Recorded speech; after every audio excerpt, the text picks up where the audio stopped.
And good evening and welcome to High School Football 2017, the FNN Network High School Game of the Week, opening up tonight over in Vincent, Alabama, Harold Garrett Stadium. I'm Grady Sapp alongside Brandon Still. The Vincent Yellow Jackets won the toss and they elected to defer their option. They will kick it deep. Pleasant Valley will go on offense to begin the night.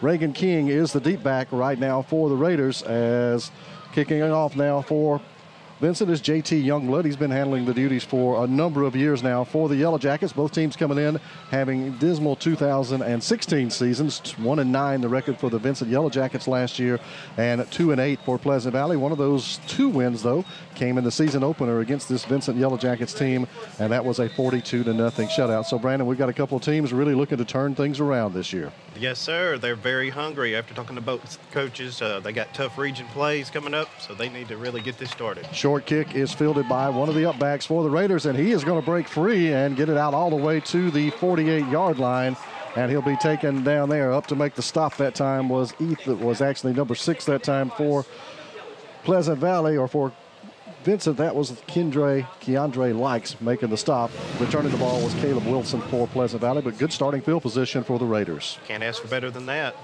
Almost right at the 50-yard line, and we get to start this Pleasant Valley offense off, see what they've got. First down and 10 now for the Raiders. Raiders will open up in a split back set, wide out single to the wide side on the left side now. Motion for the Raiders. Up under center.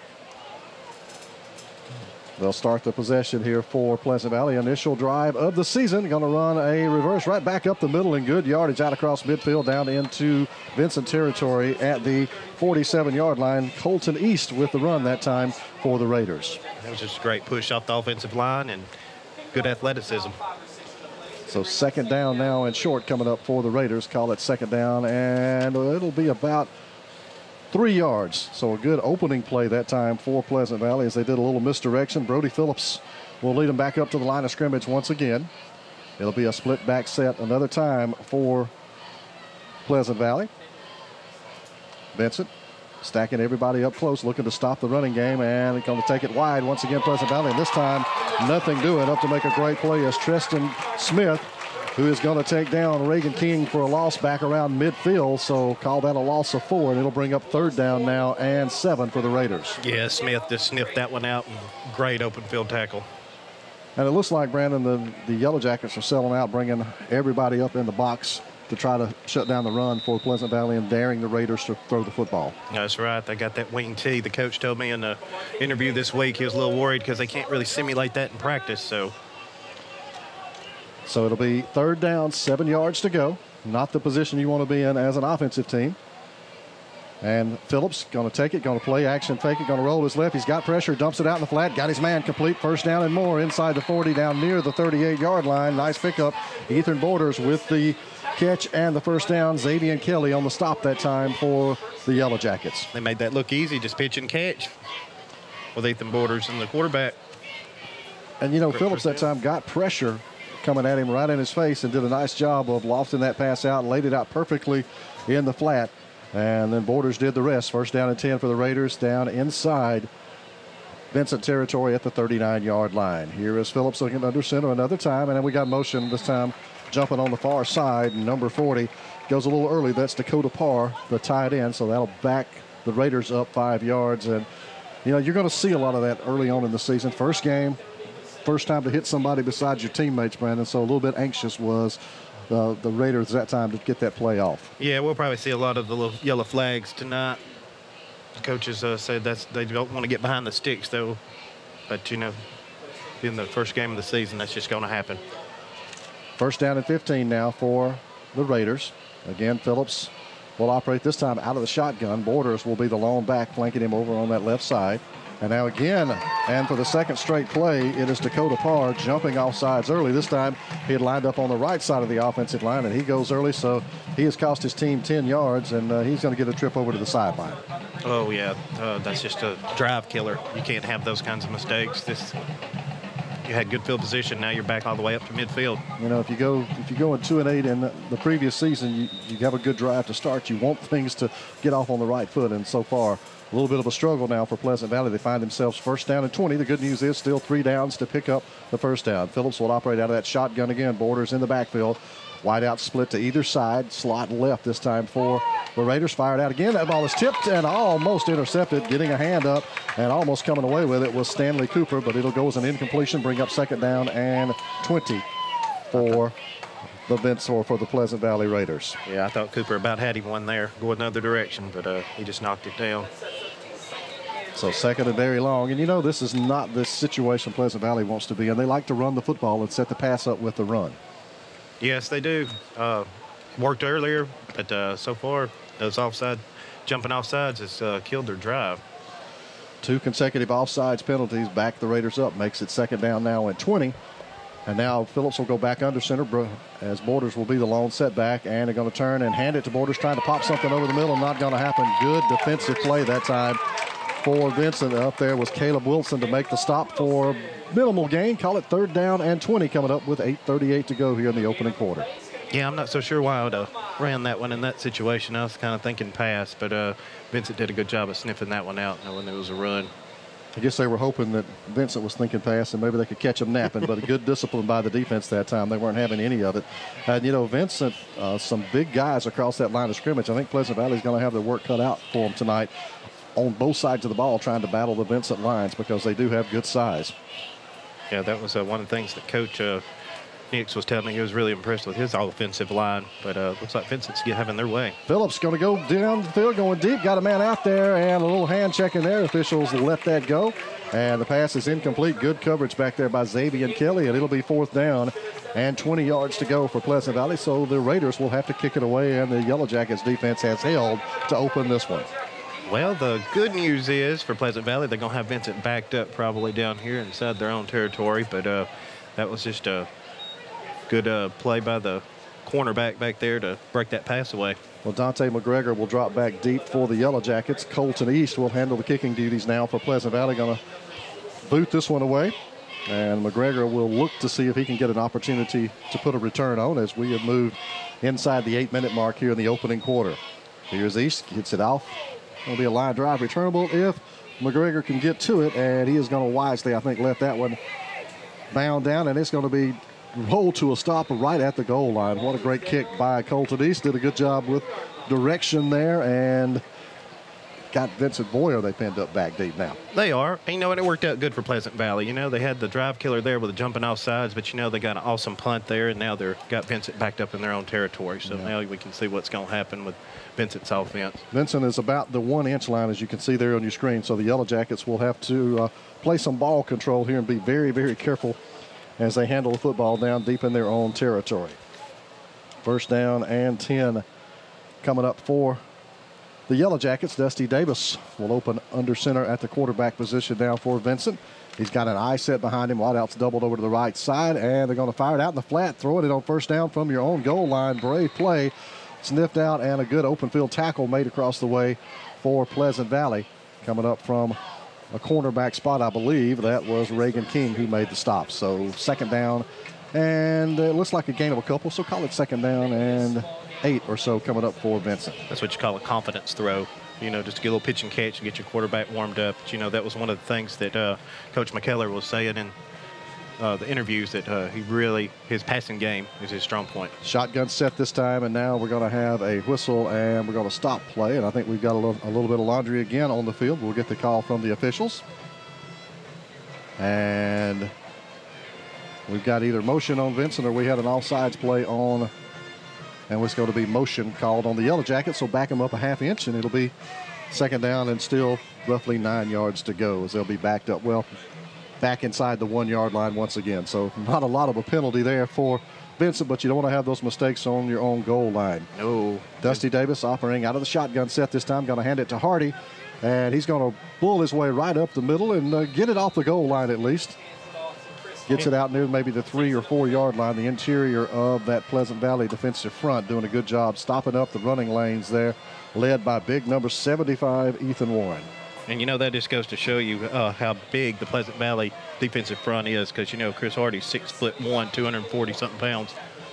So that's a lot of boy coming through that line. Let me correct myself. That was Carson Brazier, big number 55, who stuffed that in there. That okay. Defensive tackle. So, and he is a big boy as well. Third down and long now. Call it 3rd and 9 for the Yellow Jackets. And they're going to roll, and in the end zone, fires the ball out of there. Dangerous pass out of his own end zone that time, and it gets away with it. Got to be careful for that intentional grounding down there in the end zone. And that was number 2, who we don't have on any roster that we have for Vincent, with the pass out of the end zone, trying a little razzle-dazzle there, and it did not work out that time for the Yellow Jackets. So it'll be 4th down and long, and they will be kicking it away once again now. Pleasant Valley will get it back on offense. They'll get their second look at it, and the Raiders figure to get good field position out of that.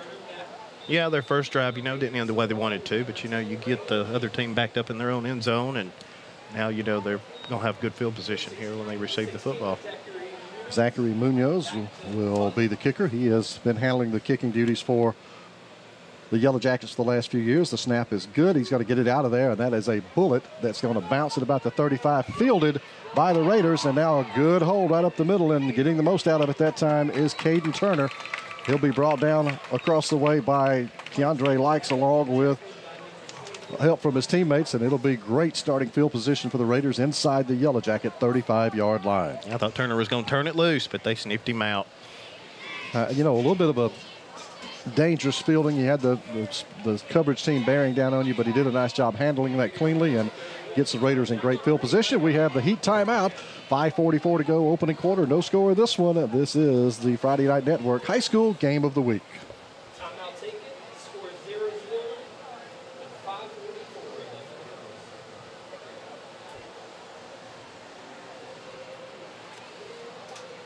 left. And we will keep it right here as the Yellow Jackets and the Raiders just underway. And let me ask you about a play that we saw on Pleasant Valley's opening drive. We saw on the 3rd down a long pass, threw it up, and the receiver for Pleasant Valley and the defensive back kind of doing a little hand checking amongst each other. You spent a lot of years officiating high school football. They let that go.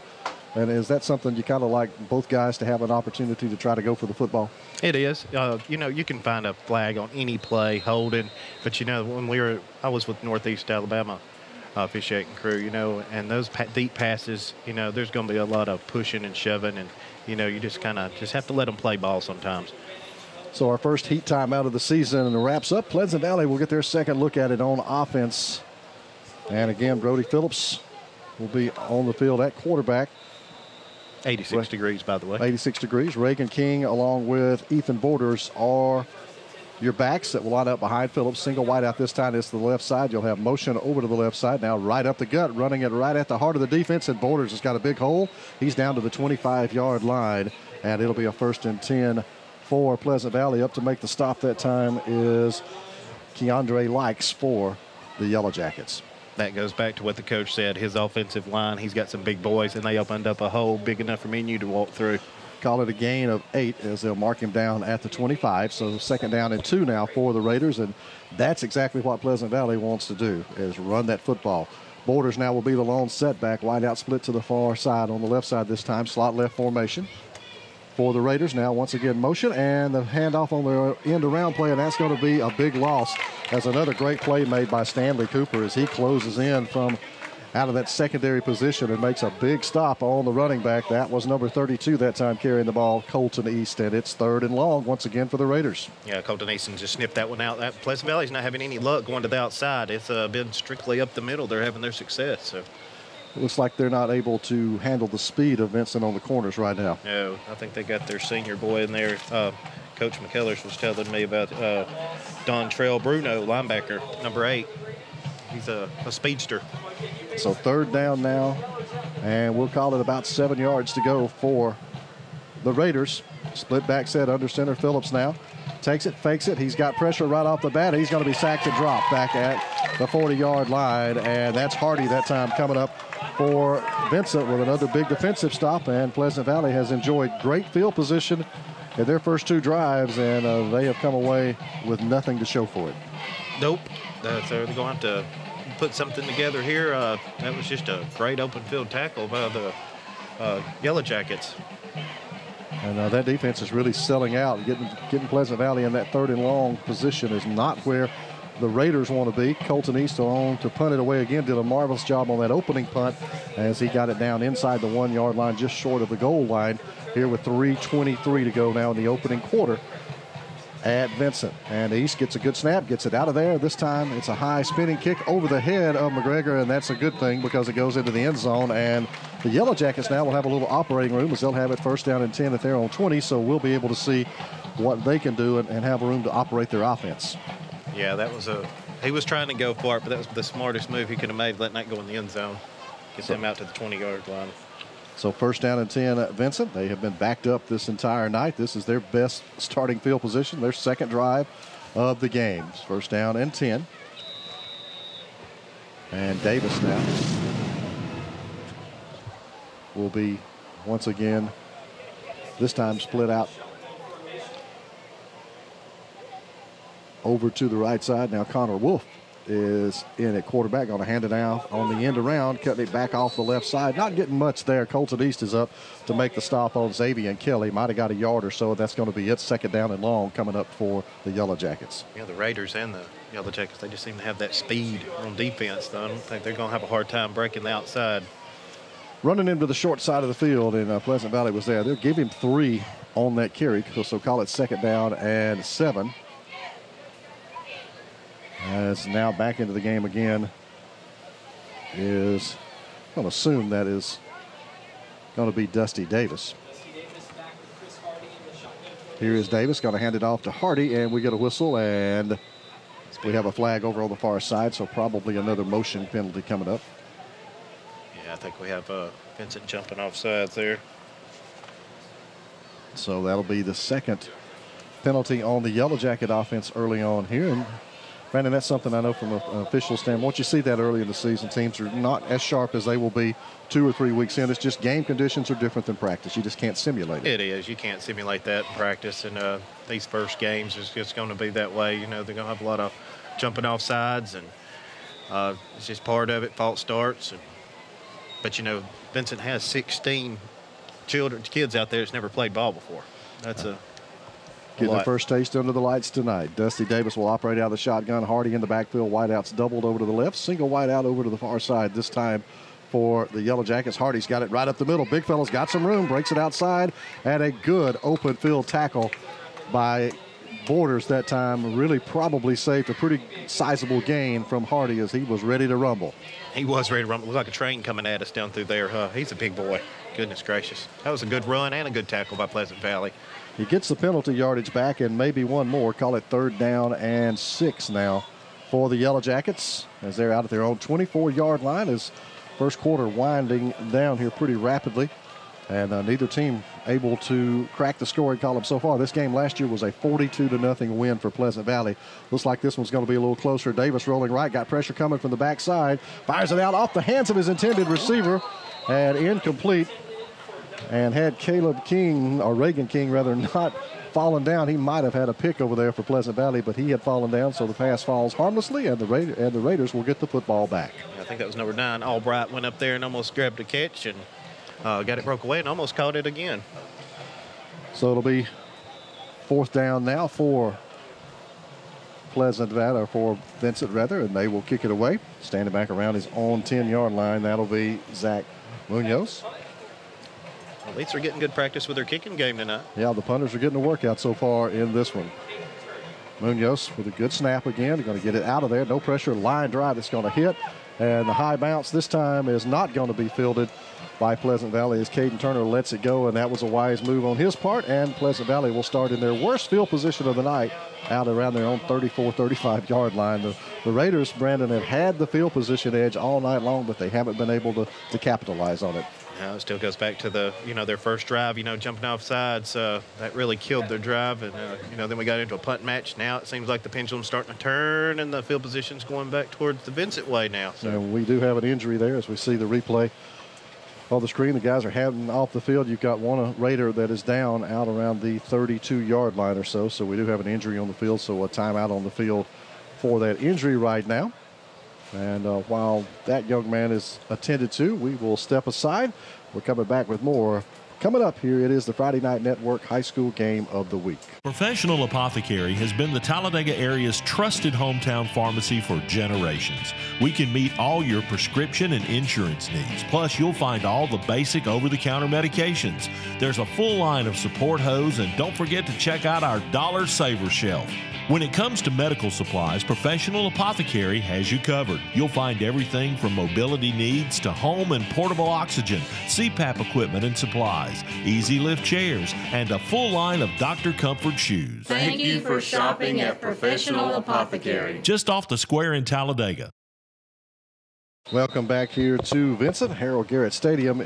Jonathan Evans is the injured Pleasant Valley Raider. He is able to get up and walk off the field under his own power, and that's good news for the Raiders. He is the starting right guard and, of course, plays on defense as well. And that's where the hay has been made so far for this Raider offense, has been right in the middle between the guards. As they've had success there, and that's about the only place that they've had any success so far, Brandon. Yeah, other than that one catch, we seen earlier, it's been up the middle. I know that they need to get him back out there on that field because they're going to miss him.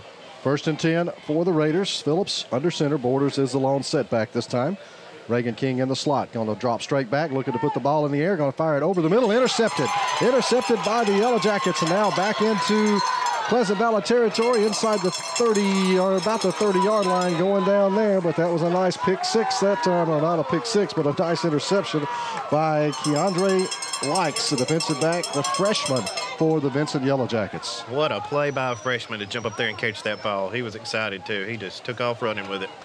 Were you a little surprised to see the Raiders go back and put that ball in the air and maybe not try to go up the middle where they've had success that time? I was. Well, when I seen their right guard coming off the field injury, I think they figured they had to pass. We do have a penalty flag at the end of that play, and I think we're going to get a hold or block in the back on the return against Vincent, so that'll step the Raiders back out to the, or rather step the Yellow Jackets back out to the Raiders' 45-yard line, but still excellent field position, and now the field position battle has flipped a little bit. We'll see if the Yellow Jackets can capitalize on good starting field position. They've got the momentum.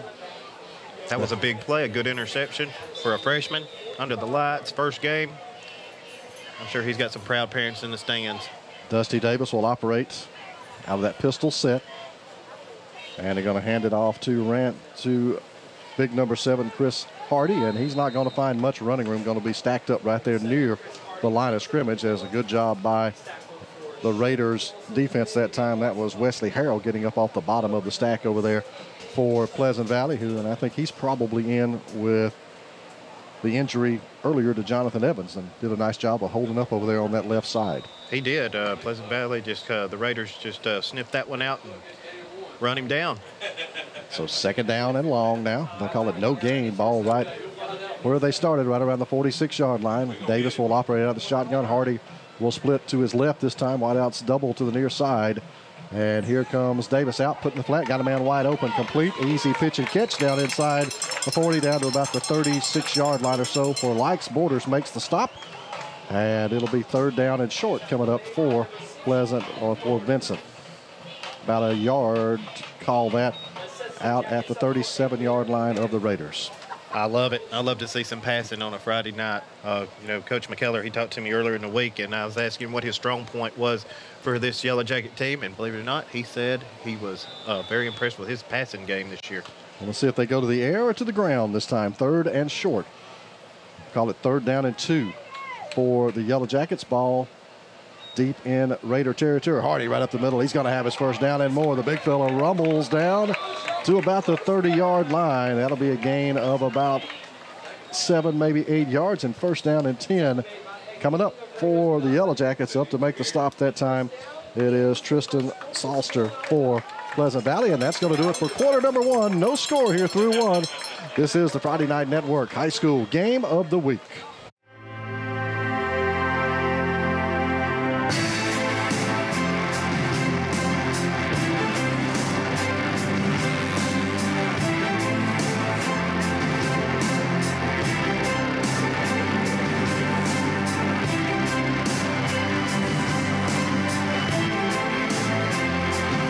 See the full line today at Talladega Cycle Sales on Highway 21 in Talladega, or online at TalladegaCyclesales.com. makes me feel great to know that my dad started something very special. He wanted to give back where there was a need, and he never knew a day that there wasn't someone in need. We didn't manufacture this reputation. We earned it over the years. It's about service and being able to trust. We are blending the immediacy and the needs of the now with this salt of the earth, small business mindset. Working that vision together, we could be larger than life. Here, Pleasant Valley and Vincent doing battle here in the opening week of 2017 for the high school football season. Harold Garrett Stadium here in Vincent. Grady Sapp and Brandon Still with you tonight, bringing you the call of the action. And so far, it has been a game of mistakes and momentum swings. Pleasant Valley had it early. Vincent got it right at the end of the quarter with the interception. Both teams, Brandon, have had penalties that have caused them to stall out and bog down a little bit on offense in that first quarter. Yeah, they both jumping off sides, little false starts, just to be expected here in the first game of the season. But it looks like they're having beat their main success of running up the middle. The outside has been a no-go for either team. And I do like the combination of the passing game for Vincent and then Hardy in there as the big physical running back. He is a full-grown young man there that's running the ball for the Yellow Jackets. So that's a pretty lethal combination offensively if they can get that rolling.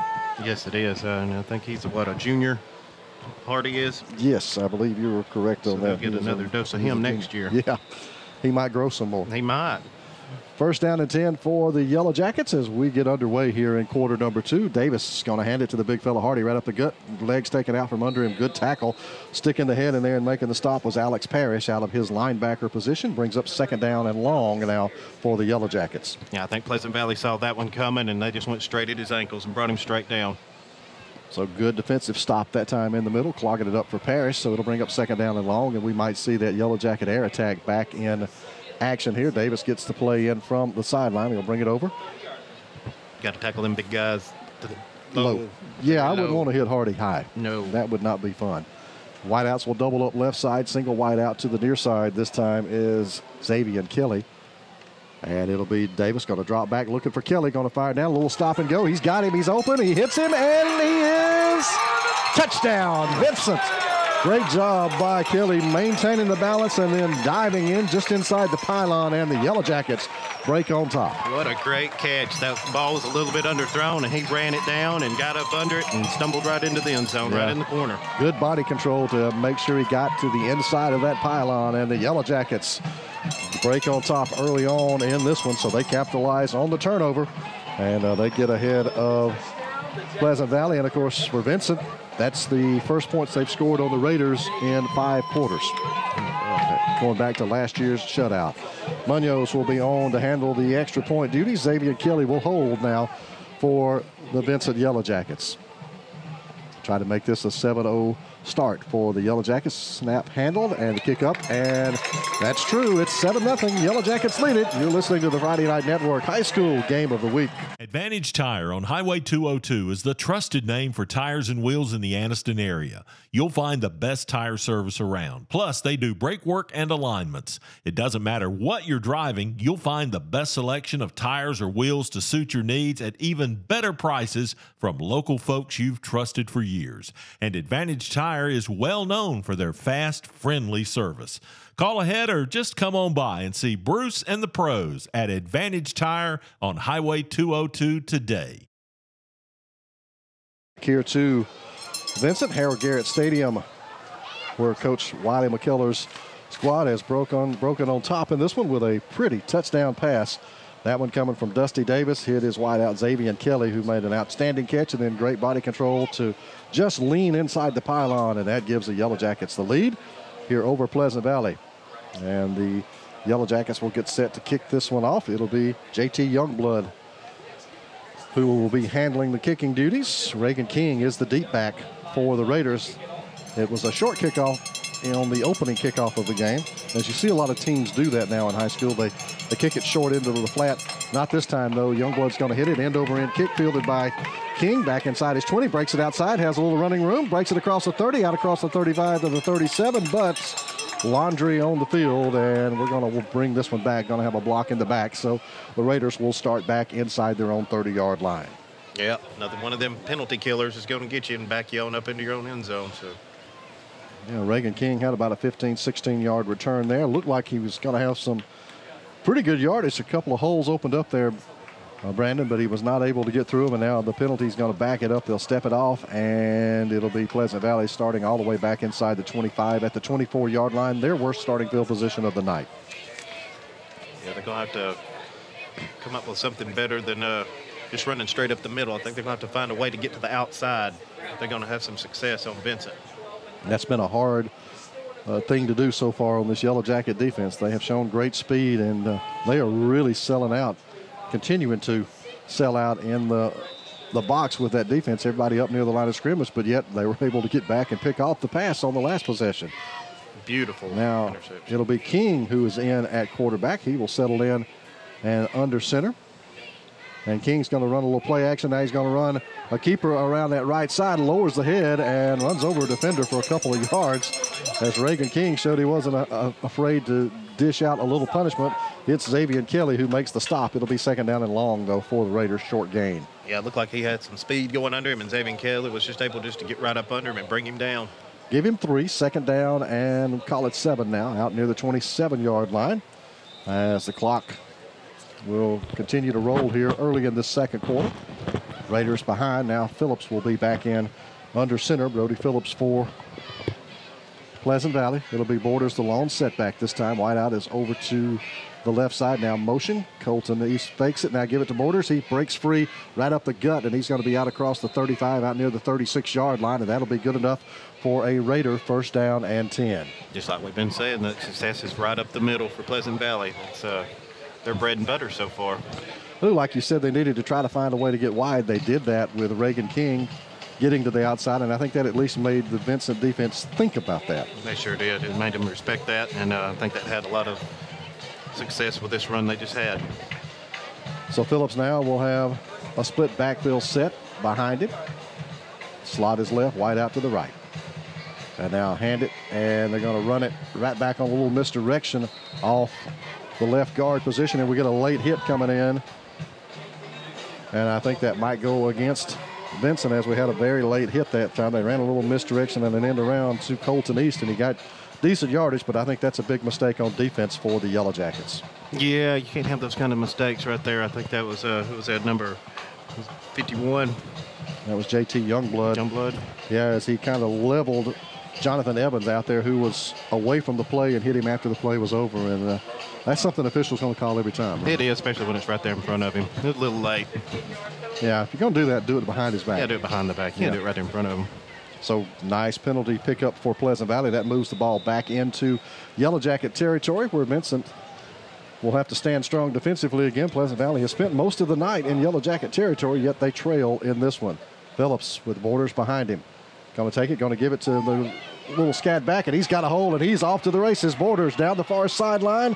Going to be chased down as he gets down inside the 20-yard line. Connor Wolf saves the touchdown for the Vincent Yellow Jackets. Give credit to that Raider offensive line. They opened up a hole big enough for him to slide on through, and he turned on the jets, and he was gone.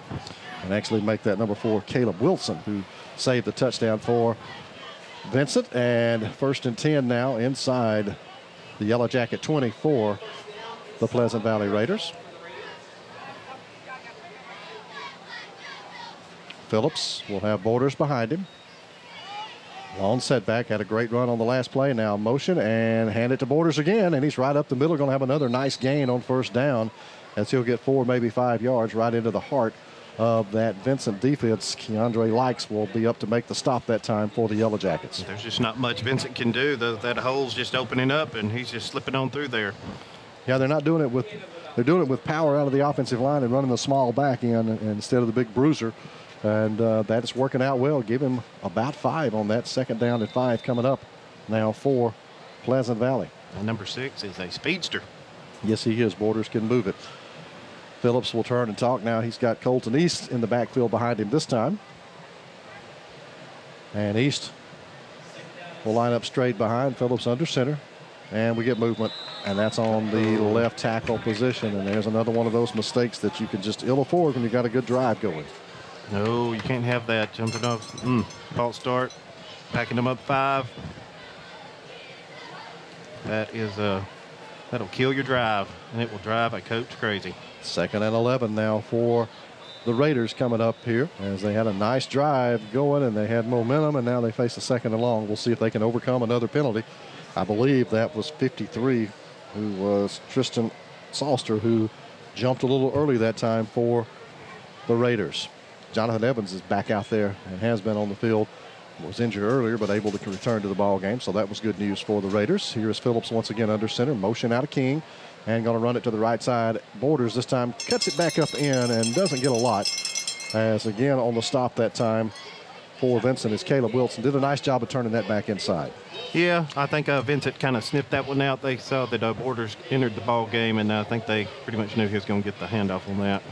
Still picks up a decent gain, call it about 4, and it'll be 3rd down and 6 to go. Maybe give him 5 and call it 3rd down 6, maybe 7 to go. Call it 3rd and 7 now for Pleasant Valley, and you kind of wonder for the Raiders if this might be 2-down territory. I would say it is. Here's Phillips. He'll go under center. He's got Borders in the backfield. It'll be a double wing formation this time for the Raiders. And now motion and fake it to Borders. Going to roll back to the outside and dropping the football. It's on the ground, and Pleasant Valley is going to recover it, as Phillips that time just had all kinds of pressure. And it was a great defensive stop that time for Vincent, as JT Youngblood had the personal foul, comes back and makes a big sack. You know, sometimes you got what's working, you know, you're giving it to Borders, it's working, and then you try to get a little sneaky with the pass, and Vincent was there to sniff it out and got a quarterback sack and almost a fumble. All right, now Pleasant Valley inside the 30-yard line. Looks like we may have a timeout called on the field, and they're going to call them over and talk about this. So while Pleasant Valley decides what they want to do, we will step aside for the timeout on the field. It is the Friday Night Network High School Game of the Week. Hi, everybody. Eli Gold here, and we are celebrating at Town & Country Ford. The numbers are in, and Ford is again America's best-selling brand and the #1 selling vehicle for 40 years, the Ford F-150, and we've got a ton of them from which you can choose. The highest owner loyalty of any brand is what makes Ford happen, and Town & Country Ford's people are what make the dealership happen. People and selection. You can't beat it. Town & Country Ford, Bessemer and Pell City. So the Raiders with a good drive that has run into trouble now with a big sack by JT Youngblood for the Vincent Yellow Jackets. And now it is 4th down and a long way to go. 4th and 18 for Pleasant Valley. And the Raiders, though, Brandon, with a decision to make, do you try to kick it and likely not get a lot of net on your punt, or do you just try to go for it here to hit a big play? I'd go for it and get the big play.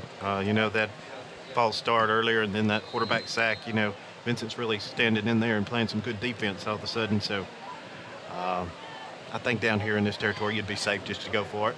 And it looks like that is what the Raiders are going to opt to do. They've got Reagan King into the ball game at quarterback. He has got some speed.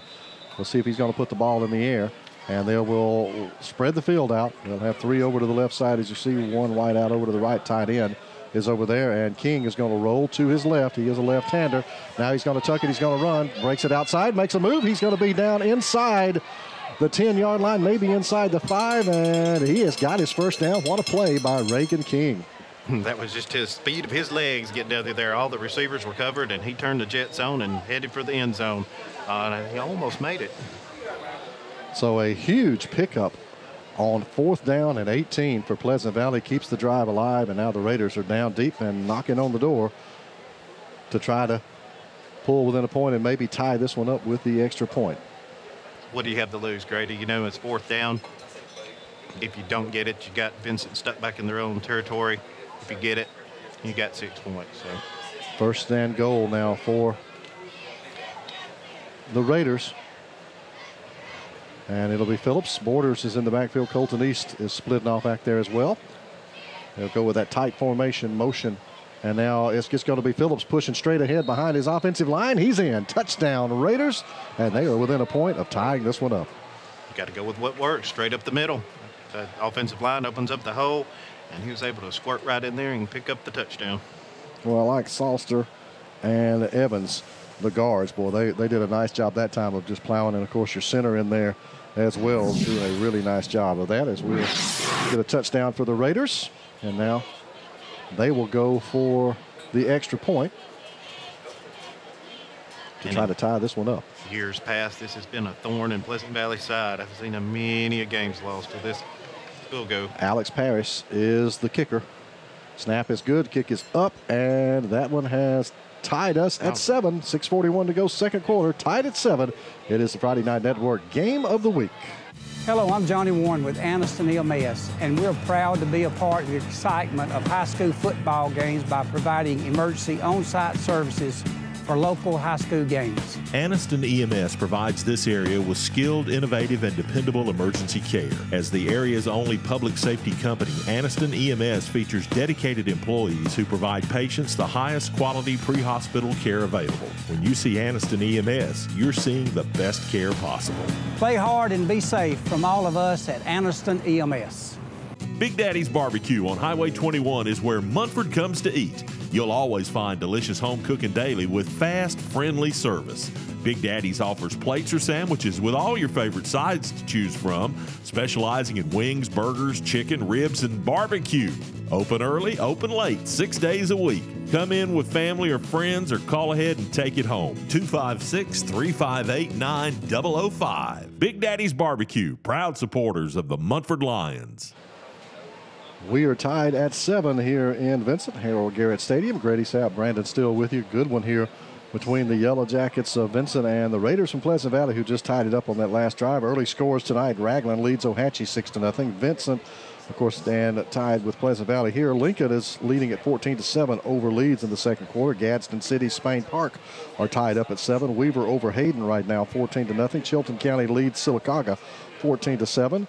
Central Clay County over Munford 8-0 in the second quarter. Woodland by a field goal right now, 3-0 over White Plains. And Hillcrest and Oxford, no score reporting in on that one in the opening quarter, as well as Alabama School for the Deaf. Again, it's a short kick that's going to be fielded by Vincent. That is going to be Xavier Kelly coming back, trying to come across the field. He's hit. He's going to be dropped back inside the 30-yard line, maybe around the 25 or so. And a nice open field tackle once again for Pleasant Valley. Ashton Keene coming down to make the stop. Did I hear you correctly and say Lincoln is over Leeds? Lincoln is leading Leeds 14-7, and also Ohatchee trailing Ragland at 6-0 in a rivalry game up there. So some surprises early on, maybe on the season. We say that, but we don't really know this early in what each team has. We know Ohatchee lost a lot off of last year's team that made the run to the semifinals in Class 3A. And they play in that same region that we talked about with Pleasant Valley. Yeah, that Ohatchee Pleasant Valley game might end up being a good one. It could be. Davis will draw back behind center. They go with the smaller lineup behind him this time. In at running back is LaDonte McGregor for Vincent this time, as they'll spread the offense out. Double wide set this time. And fumbling the ball as Davis picks it up quickly and trying to get around the corner. Colton East has got him and is going to drop him for a penalty. And we've got a flag coming in from the back judge. So what is he looking for from back there in the back judge position, Brandon? That was just a mess from the get-go. He fumbled the snap, and here come the flags, but it could be more than likely a hold. And the Pleasant Valley Raider defenders are clapping, and they'll look over to the far sideline to see if the Raiders want to take the penalty or take the loss in the down there, as it was a loss of 2, maybe 3 yards, as Colton East did a nice job of tracking Dusty Davis down and keeping him from getting the corner and picking up positive yardage. That'll be a big 10-yarder if it's a hold on the Vincent. Let's see what the Raiders will elect to do. Yeah. Official will trot over to the near side and give us the hold. Good call there, Mr. Referee here in the booth. Thank you.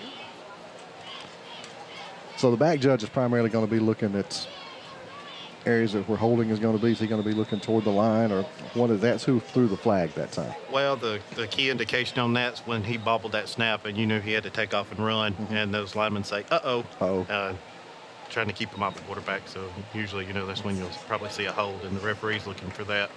Raiders will take the loss of down. Second down at 12 now for the Yellow Jackets. Back him up a little further. Here's Davis. That last snap from center was a little low. And now going to turn, fake the give, and he's going to roll to his right, fired it out in the flat, too far out in front for his intended receiver. Was trying to hit Matrice Miller out in the flat, couldn't get it to him. 3rd and long coming up for the Raiders. I really don't know what he was looking at on that one. Kind of threw at his feet. He kind of did a little misdirection, turned around, went the other direction, and just wasn't a very good throw. Like he rushed it, as a matter of fact. And we've got a heat timeout here as we've gone under the 6-minute mark in the second quarter. So with the game tied at 7, we'll grab a timeout. It is the Friday Night Network Game of the Week. Step into the offices of J. Britt Middlebrook, CPA, where you'll find professional one-on-one service for business and individual clients. In this ever-changing tax and economic climate, you can count on receiving the expert advice you need. J. Britt Middlebrook works hard to provide every client what they need to meet all deadlines. Tax season will be here soon. For all your accounting service needs, call or stop by at 1913 Berry Street in Oxford. That's J. Britt Middlebrook, CPA. When you're the boss, you need the right machines.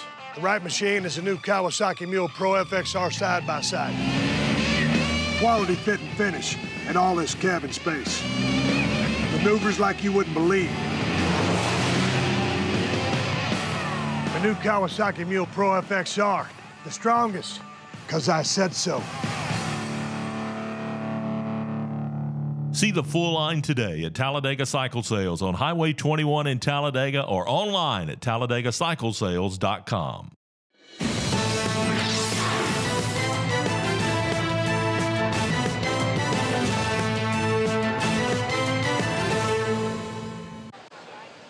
Midway through the second quarter, tie ball game here in Vincent tonight. Yellow Jackets facing a third down and call it 12 yards to go. Back deep in their own territory, back inside their own 25-yard line. Dusty Davis will have a spread outfield in front of him as they will spread the offense, and now we're going to have a delay of game called against Vincent, so it's going to be 3rd and 17.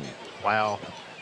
Them little penalties are going to kill you on a drive like this, but you know, I'm thinking pass anyway, so I don't think it's going to change the call much.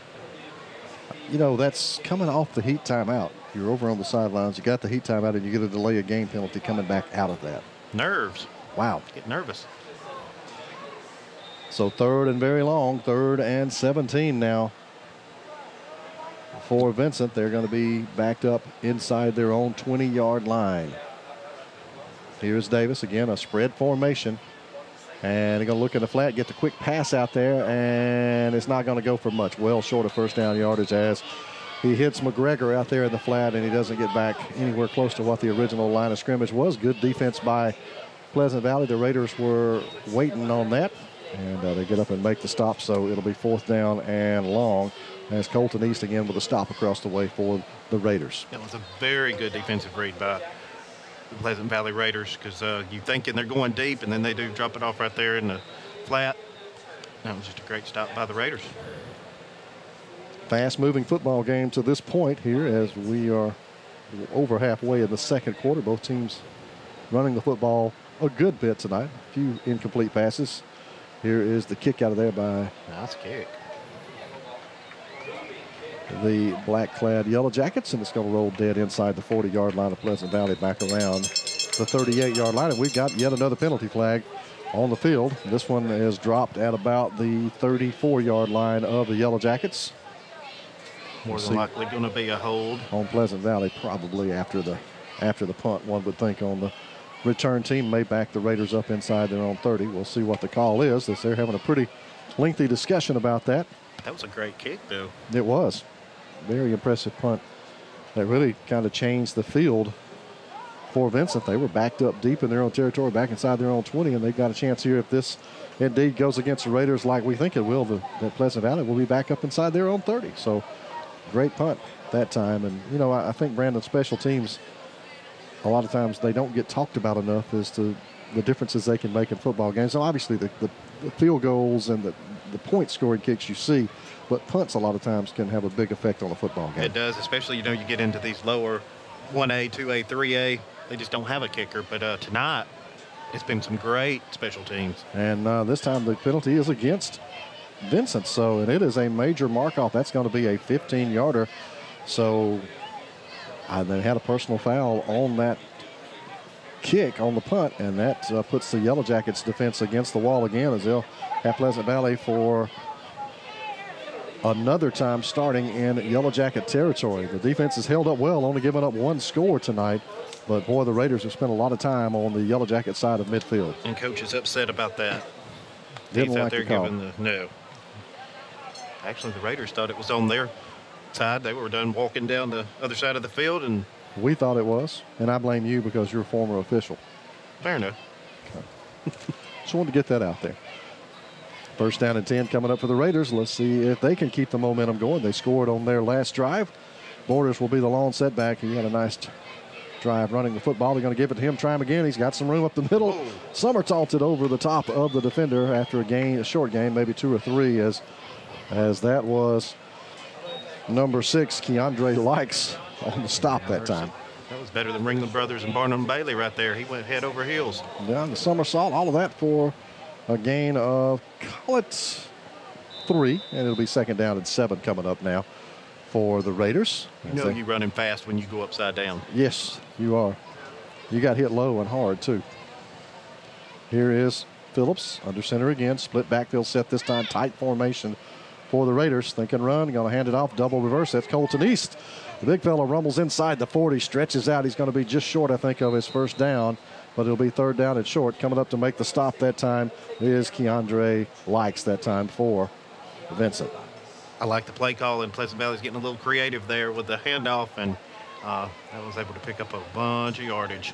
Now we're just looking at third and short. Yep, third and a couple coming up. Ball is down inside the 39 here of the Yellow Jackets. Big defensive play right now for Vincent. I think they really need to try to find a way to stem the momentum that Pleasant Valley seems to be building a little bit here on offense. You can see them getting down on all fours, thinking right up the middle. And that's the give, and the defense runs past the play, and Borders shows a little power. Runs through the first hit, and he's taken down there by Likes. That was just a good run. And that'll be first and 10. Boy, the little guy showed some power that time, Brandon. He did. He plowed him over. I was impressed. Runs hard. He does. Wasn't much Vincent could do on that. The Pleasant Valley Raiders are opening up them holes, and he is just going on through. So they're really kind of getting into the running game now and really spending a lot of time in between the tackles, and it's working well so far for the Raiders offense. They're on the move another time. Here is Phillips faking it. Now he's going to roll right, looking for a man. As the receiver fell down, he's got to get rid of the football, and instead he's going to be hitting around a little bit like a pinball machine and gets a yard out of it after he took several big hits. Caleb Wilson up there to deliver the final one, puts him down, might have got a half a yard. Call it no gain, though, second and 10. Yeah, that play hasn't worked all night tonight. They'll be going good with what they got going on with the running game, and then try to get a little trickery here with the passing game. And, it ended bad for them earlier with a fumble and a quarterback sack. So I think he was looking to hit Reagan King that time, and he fell down out there in the flats. So his only option out there was on the ground. So Phillips just tried to eat it. Now it finds themselves in second down and long, and that's not the great situation for this offense. He's going to roll to his left, and now he's going to tuck it, going to be hit, breaks a tackle, stays on his feet, and runs it down inside the 30-yard line. I think they're going to mark it around the 29 or so. That's a short gain, and it'll be third down and long coming up now for the Pleasant Valley Raiders. There's a lot more pushing and shoving now coming out of both sides. Third down and 5, and from the 28-yard line of the Yellow Jackets. Probably looking at two-down territory here again for Pleasant Valley with 2:22 to go in the quarter. I think Pleasant Valley's just going to go right back with the run. We've got Ashton King in the backfield now alongside Borders. Two very compact running backs try to sneak in there behind that offensive line and find a hole. Here's Phillips. Hands it to King, bounces it outside. King's got the corner, cuts it back up, and he's near his first down yardage before he is wrapped up over there by Zach Munoz. And I thought Brandon, had he stayed to the outside, he was going to get it for sure, as we've got a penalty flag down on the field another time. And we'll see where the spot was, and let's see what the penalty is. I'd say the penalty's going to be a hold, but yes, you're right. If he had just stayed going to the outside, it looked like that was just an open lane there. But he tried to cut up the sideline there. And the Raiders are walking back, so it is going to be the dreaded hold, and that's going to move them back to be third down and about 11. So talk about a drive killer and a momentum killer right before halftime here. That'll get you every time. Them holds 10 yards. So the Raiders will have to find a way. Of course, we saw them pick it up on 4th and 18 a moment ago. And they got it in for a touchdown after doing that. And Reagan King, the man who picked up that 4th and 18, is back in at quarterback another time for the Raiders. He's more of a dual threat quarterback. can tuck it and run, as we saw him do very effectively earlier around the corner. This time he's going to drop straight back. He's got pressure. He's going to fire it out, tipping it up, tipped and incomplete. Down inside the 30-yard line. Would have been short of the needed yardage for first down. So we'll see if the Raiders here will elect to try to punt and pin the Yellow Jackets deep. I would say they'll probably punt in this situation, Grady. I don't see the need in trying to you got an opportunity here to put Vincent back in their own end zone. I would definitely try to do that. Raiders will huddle up. Clock stops on that incompletion. We've got 1:46 to go here in the second quarter, and we're going to have a timeout taken. Raiders want to talk about it. We'll take a timeout as well. It is the Friday Night Network High School Game of the Week. What's behind the CA? A world full of opportunities. Where are you now? Where are you going? Where do you want to be? These are all important in determining your path in life. More importantly, why be ordinary when you can be extraordinary? At Central Alabama Community College, you can be anything you wish to be. Don't put your future on hold and don't settle for less than excellence. We are Central Alabama Community College. Central to you. Central to your success. Custom Pizza on Highway 77 is where the Talladega area comes for one-of-a-kind homemade pizza. Made fresh to order, including the dough. Get yours with the toppings you want or choose from one of our many specialty pizzas. And just because it's fresh and homemade doesn't mean it has to cost more. Daily specials include a one-topping pizza you can pick up for just $8.75. Dine in, curbside, carry out, or delivery. For the best pizza in Talladega, it's Custom Pizza. They also have calzones, hoagies, muffalettas, pasta, wings, even desserts. Call 256-362-3339 and place your order now. Timeout wrapping up for the Raiders as they had a decision to make whether to kick it away or go for it on fourth down and a full 10 yards down inside Yellow Jacket territory. They're down inside the 35 and around the 33-yard line, and it looks like the Raiders are lining up as if they're going to go for this, Brandon. I'm a little surprised by that. Too. Going to operate out of the shotgun with Phillips. We'll see if maybe he does a quick pooch kick or something here. Might see a deep pass. Borders is the lone back. Wide out split to either side this time and dropping straight back in the pocket. He's got a little time. He's going down the field. Man streaking down. Can't get to it. Incomplete. As he was trying to hook up with Caden Turner on the post pattern downfield. Couldn't get it and let him too much. And its fourth down is going to be turned over on downs. And Vincent will now have 1:39 to see if they can put something together. I don't really understand the call on that one, Grady. I think I would have punted and put Vincent back deep and got in there at halftime, but they elected to throw the deep ball, you know. It looks like points are going to be at a premium in this one tonight. It looks like neither team is going to put a lot up, as both defenses seem to have kind of settled in. It looks like the defenses are ahead of the offenses, at least in week one. It looks that way. But we'll see what Vincent can do here with about 1:30 down left. So Dusty Davis will operate out of the shotgun set, and he's going to turn. He's going to hand it, and nothing doing over there as the ball is fumbled. And I think Pleasant Valley is going to make the recovery as they tried the quick hitter, handing it off to McGregor, and he loses the football. It was a big hit across there by the Raiders, and it's going to be Pleasant Valley football. They get it right back, so the fourth down going forward didn't hurt them. Not at all. Now we can see what Pleasant Valley can do with a 1:32 left. It may have been Tristan Salster. He was getting the hugs and the congratulations, either he or Colby Nelson over on the far side. It was a big hit that they put on McGregor, and he drops the football. So 1st and 10 for the Raiders with still 1.5 minutes to go, 1:32 to go here in the quarter. Now it'll be Phillips, shotgun look for Pleasant Valley. East is over on the left side. Phillips drops straight back. Now he's going to set, he's going to fire, going down deep, and he goes too deep and incomplete. Almost intercepted. Munoz was back there in the coverage, and it'll be 2nd down and 10 coming up for the Raiders. Yeah, I thought Munoz was going to have him a pick right there, but fell to the turf. So that'll stop the clock. Only lose 7 seconds on that one, so still 1:25 to go here in the quarter. And, you know, I'm not sure. Maybe I try to pop something up the middle right now and just get a first down and get it down closer. That's what I do, is working for you to get you down there and get you score. I think they've got one timeout left, do the Raiders. So they can afford to run the ball if they choose to. Borders is the lone back, and they're going to put it up, trying to get it out quick, get it out to East. Colton East in the flat, and he's going to be corralled and dropped. Nothing doing there as a host of defenders get there. Xavier Kelly, Stanley Cooper was there, and the initial hit was made by Robbie Albright. He really shut that play down, and it's a loss of a yard for the Raiders and makes it 3rd down and 11. Yeah, there's a little pitch and catch with Brody, but Vincent was there just to stop it, and I don't think he got an inch. And the Mississippi State Bulldog basketball players in attendance tonight, I think. All right. Yeah, walk down the sideline. He's got to be a basketball player at one time or another. One time or another. So incomplete on the pass. 4th down once again for the Raiders, and I think this time you'll probably see them kick this away with 49 seconds and put Vincent back deep to not take a chance on giving up a big play, I would think. Oh, no, he might go deep. Oh, you're out there at the 35-yard line. If you miss it, you're giving the Yellow Jackets a chance from their own 35 to hit a big play.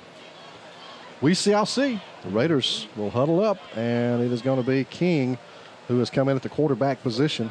Reagan King, with 49 seconds left in the quarter, will direct the offense, and they're going to think I would have kicked it. Double wides, roll King to the left side. Ooh, horse collar from behind and drops. A big play once again by Robbie Albright. He had 2 big stops that time on defense for Vincent, and that is a loss back to the 39. So the Yellow Jackets with still 43 seconds have a chance. I think I would have punted in that situation there, Grady, but that was almost a horse collar right there. It looked like a horse collar from here, didn't it? It did, but you know we're not right there on top of it. So, but yeah, it definitely looked like a horse collar, which would have been 15-yard penalty when it gave Pleasant Valley a 1st down. But well, you know, if I'm a Pleasant Valley fan across the way, I'm yelling at you guys. If you're officiating, I'm yelling at you. Horse collar, come on, man. Horse collar. 1st and 10 for the Yellow Jackets. Dusty Davis has got Hardy back in there, and they're going to give it to the big fella looking for some running room, and he's not going to find much, maybe a yard before he is corralled and dropped. That's Carson Brazier who makes the stop. And it'll be 2nd down and 10. Call it 2nd and 9. Might have got a yard. Now that the Pleasant Valley line's over here on our side, they are some big boys, Grady. They are. Actually, no gain as they mark him right at the 39, and I think Vincent may be very content to take this one into halftime tied at 7 with Pleasant Valley. And it looks like Yellow Jackets might run one more play. They're letting the clock tick inside 10 seconds now, and they may just try to throw something deep. Hit a big play. That's what they're going to try to do. They juggle the ball. Hardy comes away with it, and he's going to be dropped for a loss, and that ball comes out, but they're going to whistle him down. And that's going to be the end of the first half. 7-7. We played to a scoreless tie, or a score tie, but everybody's still tied after one half of play. We'll grab a timeout. We're back coming up next with more of the Friday Night Network High School Game of the Week. Daffron Auto Salvage in Pell City is where you'll find over 30 acres of auto. Talladega County Exchange has 4 locations to serve hunters and farmers: Talladega, Midstate Co-op in Columbiana, and St. Clair Farmers Co-op in Pell City and Asheville. We have a huge selection of hunting supplies as well as feed, seed, fertilizer, and chemicals. Our Pell City store is a certified Hoyt dealer and archery center, while Columbiana has a full-line small engine repair shop. So come by our quality co-op stores today and check out our down-to-earth values. You'll be glad you did. Forsyth Builders are passionate about what they do. A full-service contracting firm, Forsyth handles a variety of jobs, including industrial, commercial, renovations, and new construction.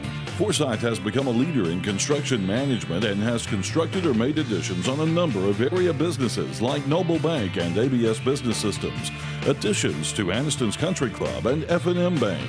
Remember to make Forsyth Building Company your first choice for quality construction. Your pet is an important part of your family that returns love and care unconditionally. And right now's the best time to think about your pet's care for the spring months ahead. Greenbrier Animal Clinic in Anniston has been taking care of pets in the Calhoun County area for over 3 decades. Call now and schedule your pet for their annual vaccinations, flea and tick treatment, or grooming. Dr. Bill Brom and Dr. Elizabeth Main ensure your pet always sees a vet. X-ray, lab, and the latest surgical facilities on site ensures quality health care. Greenbrier Animal Clinic. Warm hearts, treating cold noses. Griffin Laser Engraving in Lincoln is your authorized local dealer for personalized Yeti products. Get your Yeti customized for your team, a business, or a special event. Your color, graphics, even photos. At Griffin Laser Engraving, we make it the way you want it. Order just one or hundreds, and you'll find a full line of Yeti coolers and accessories on hand, even the hard-to-find items. Nationally recognized, but right here at home in Lincoln for quality awards, trophies, powder coating, and personalized Yeti items, Griffin Laser Engraving. Your neighborhood Grub Mart is your one-stop shop for everything you need when you're on the go.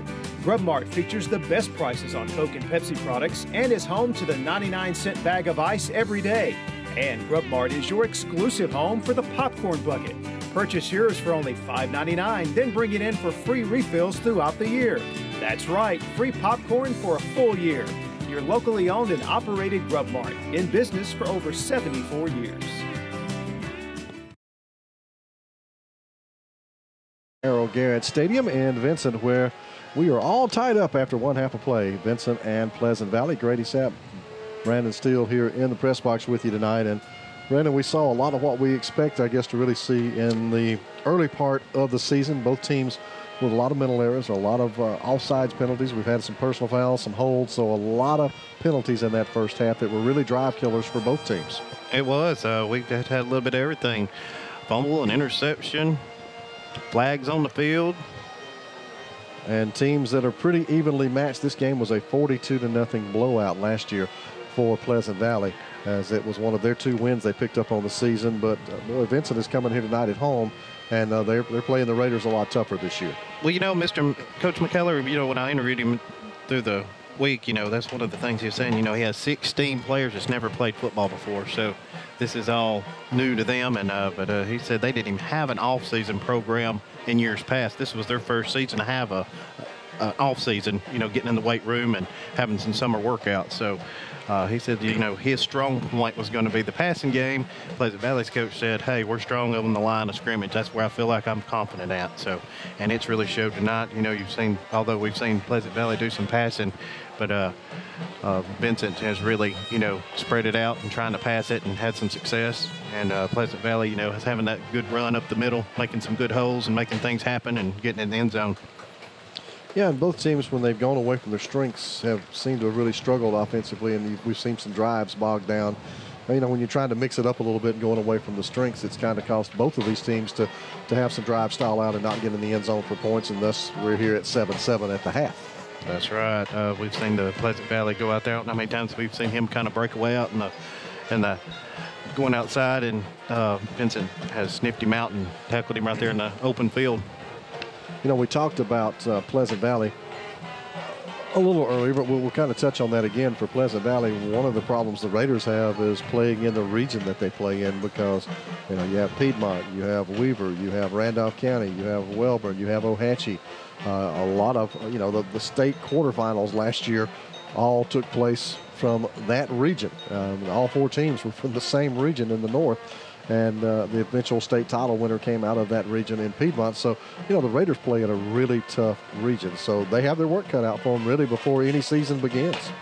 Yeah, that's one thing the coach was saying. You know, I was asking, you know, what was going to be his keys to success in such a tough region in 3A Region 5.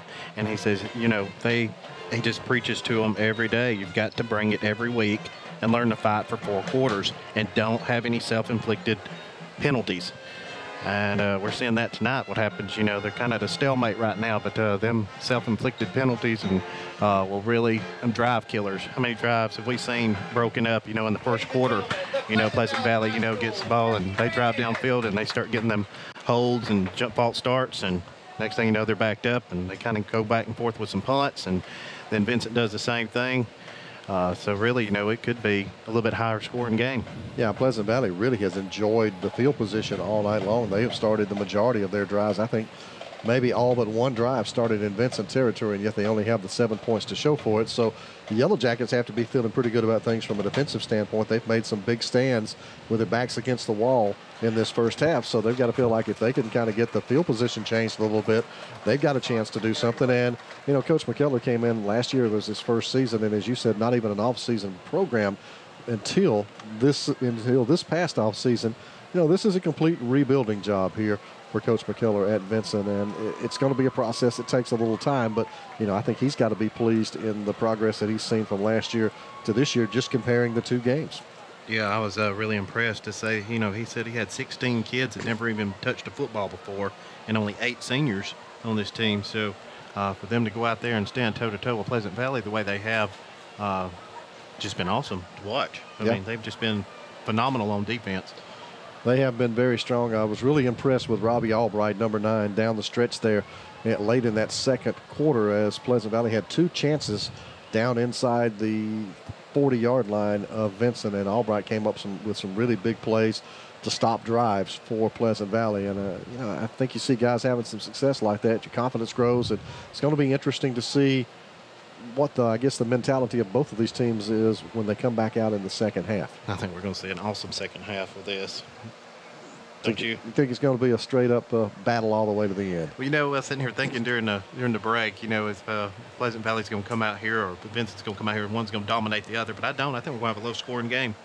Yep, it's an old-fashioned football game, if you will. Defense controls the day. We are at the halfway point of this one, and again tied at 7. We'll grab a timeout. We're coming back with more of a halftime report. Here it is, the Friday Night Network High School Game of the Week.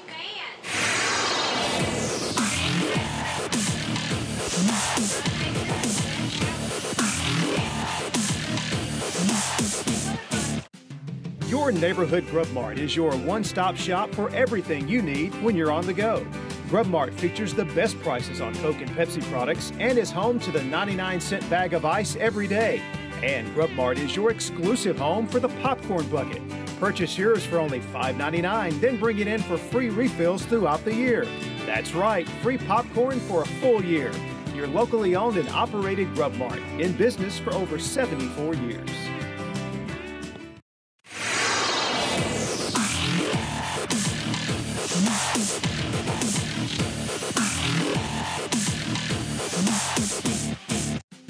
Your neighborhood Grub Mart is your one-stop shop for everything you need when you're on the go. Grub Mart features the best prices on Coke and Pepsi products and is home to the 99-cent bag of ice every day. And Grub Mart is your exclusive home for the popcorn bucket. Purchase yours for only $5.99, then bring it in for free refills throughout the year. That's right, free popcorn for a full year. Your locally owned and operated Grub Mart, in business for over 74 years. At Farmers, we've seen almost everything, so we know how to cover almost anything, even murmutts.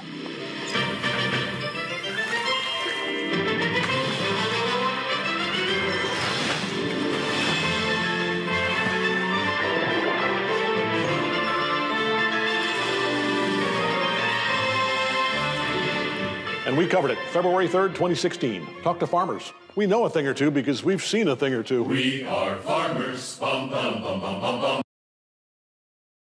Professional Apothecary has been the Talladega area's trusted hometown pharmacy for generations. We can meet all your prescription and insurance needs. Plus, you'll find all the basic over-the-counter medications. There's a full line of support hose, and don't forget to check out our Dollar Saver shelf. When it comes to medical supplies, Professional Apothecary has you covered. You'll find everything from mobility needs to home and portable oxygen, CPAP equipment and supplies, easy lift chairs, and a full line of Dr. Comfort shoes. Thank you for shopping at Professional Apothecary. Just off the square in Talladega. Halftime here in Vincent, tied at 7. Grady Sapp and Brandon Steele with you. Of course, we're tied at 7 here with Vincent and Pleasant Valley on our Friday Night Network High School Football Game of the Week. Around the area, some other scores to give to you from last night. It was North Jackson, Class 4A out of Stevenson, defeating Walter Welborn up at JSU 21-20. That was a great football game. Some other scores tonight. Sumpton Christian leading Victory Christian out of Pell City 7-6 tonight. Randolph County and Wadley in a old Randolph County barn burner down there. 6-0 Randolph County leading the Bulldogs. Of course, Randolph County, one of the teams in that Class 3A Region 5, expected to be a contender for that region title this year. They got their hands full with Wadley tonight. Winterboro shutting out Keith Middle High, the Bears, 14-0. That was a first quarter score. Don't have a score reporting in on Chambers and Coosa Valley. Let's see, Central, Coosa, and Montgomery Catholic. No score reporting in on that, as well as Anniston and Holt playing tonight. Nothing from the Alabama School for the Deaf in Waterloo. It is West End trailing Glencoe 20-3. That's in the second quarter. White Plains leading Woodland tonight 14-3 at the half. The Wildcats looking to get their season off to a good start. It is Hewitt Trussville all over Pell City tonight, 28-0 in the second quarter of that one. Wow. Oxford leading Hillcrest out of Tuscaloosa 14-0 in that season opener. It's Chilton County trailing Sylacauga now 21-14. That ball game is at the half. Also, it is Springville and Boaz. They are tied at 10 at the half. Central High of Clay County leading Munford 8-6 tonight. That's down in Lineville. Talladega getting it handed to them by Alexandria tonight. The Valley Cubs up 22-0 in that one. Weaver is all over Hayden 33-12 tonight in the second quarter. Good one going on between Spain Park and Gadsden City. It's Spain Park leading Gadsden City 14-13. And another good one, Jacksonville, the Golden Eagles leading Trinity Presbyterian 17-14. That score in the second quarter. At the half, it is Lincoln and Leeds. The Golden Bears and the Green Wave tied at 14. And the only score we still have out of Ohatchee, Raglan leading, the Purple Devils leading Ohatchee 6-0, but that was a first quarter score. So to kind of run down through that, obviously to me the Raglan and Ohatchee score stands out, but you have to wonder what Ohatchee brings back this year with the loss of a lot of valuable seniors on that team from last year, including at the quarterback and running back positions. And you know, we'll see what kind of year it is for the Indians. They start the season in the top 10. We'll look at those coming up. But, you know, it may be a little bit of a reloading process out there for Coach Scott Martin. I believe it is. You know, but not taking anything away from Raglan. They're always field a very good team out there. And, you know, Leeds and Lincoln, you know, the Green Wave, saw them in the playoffs, saw them a couple times in the regular season, and then saw them just get dismantled by Andalusia in the playoffs, which is something you haven't seen happen to a Leeds team in quite a long while. And, you know, that's kind of a question mark coming in this season with the Green Wave. Do they return to dominance in that region that they've enjoyed over a period of time, or do you see them kind of drop off a little bit? And for the Golden Bears, they're a team that's been trying to get their footing and get back to something competitive. I believe you're going to see Lincoln kind of make their comeback. You know, Leeds coach went to Pell City, and then I noticed you just gave the Pell City score, and they've kind of fell off the wagon a little bit there with getting, what, 22-0, I think you said it was. And that's the old Leeds coach. So, you know, you lose your head coach, and it does take a little bit of some rebuilding and some molding to do. Yeah, Keith Etheridge there at Pell City. He'll get that program turned around, though. Let's look at the preseason poll, I guess the opening week polls for you. Class 7A we'll start with. Hoover, no surprise there. The Bucks sitting on top. Central Phoenix City and Hewitt-Trussville, the only other schools getting a first-place vote, and it's Hewitt-Trussville that's really taking apart Pell City tonight, so that's a tough opener for Pell City, no doubt. That is. There probably was no justice with that score then.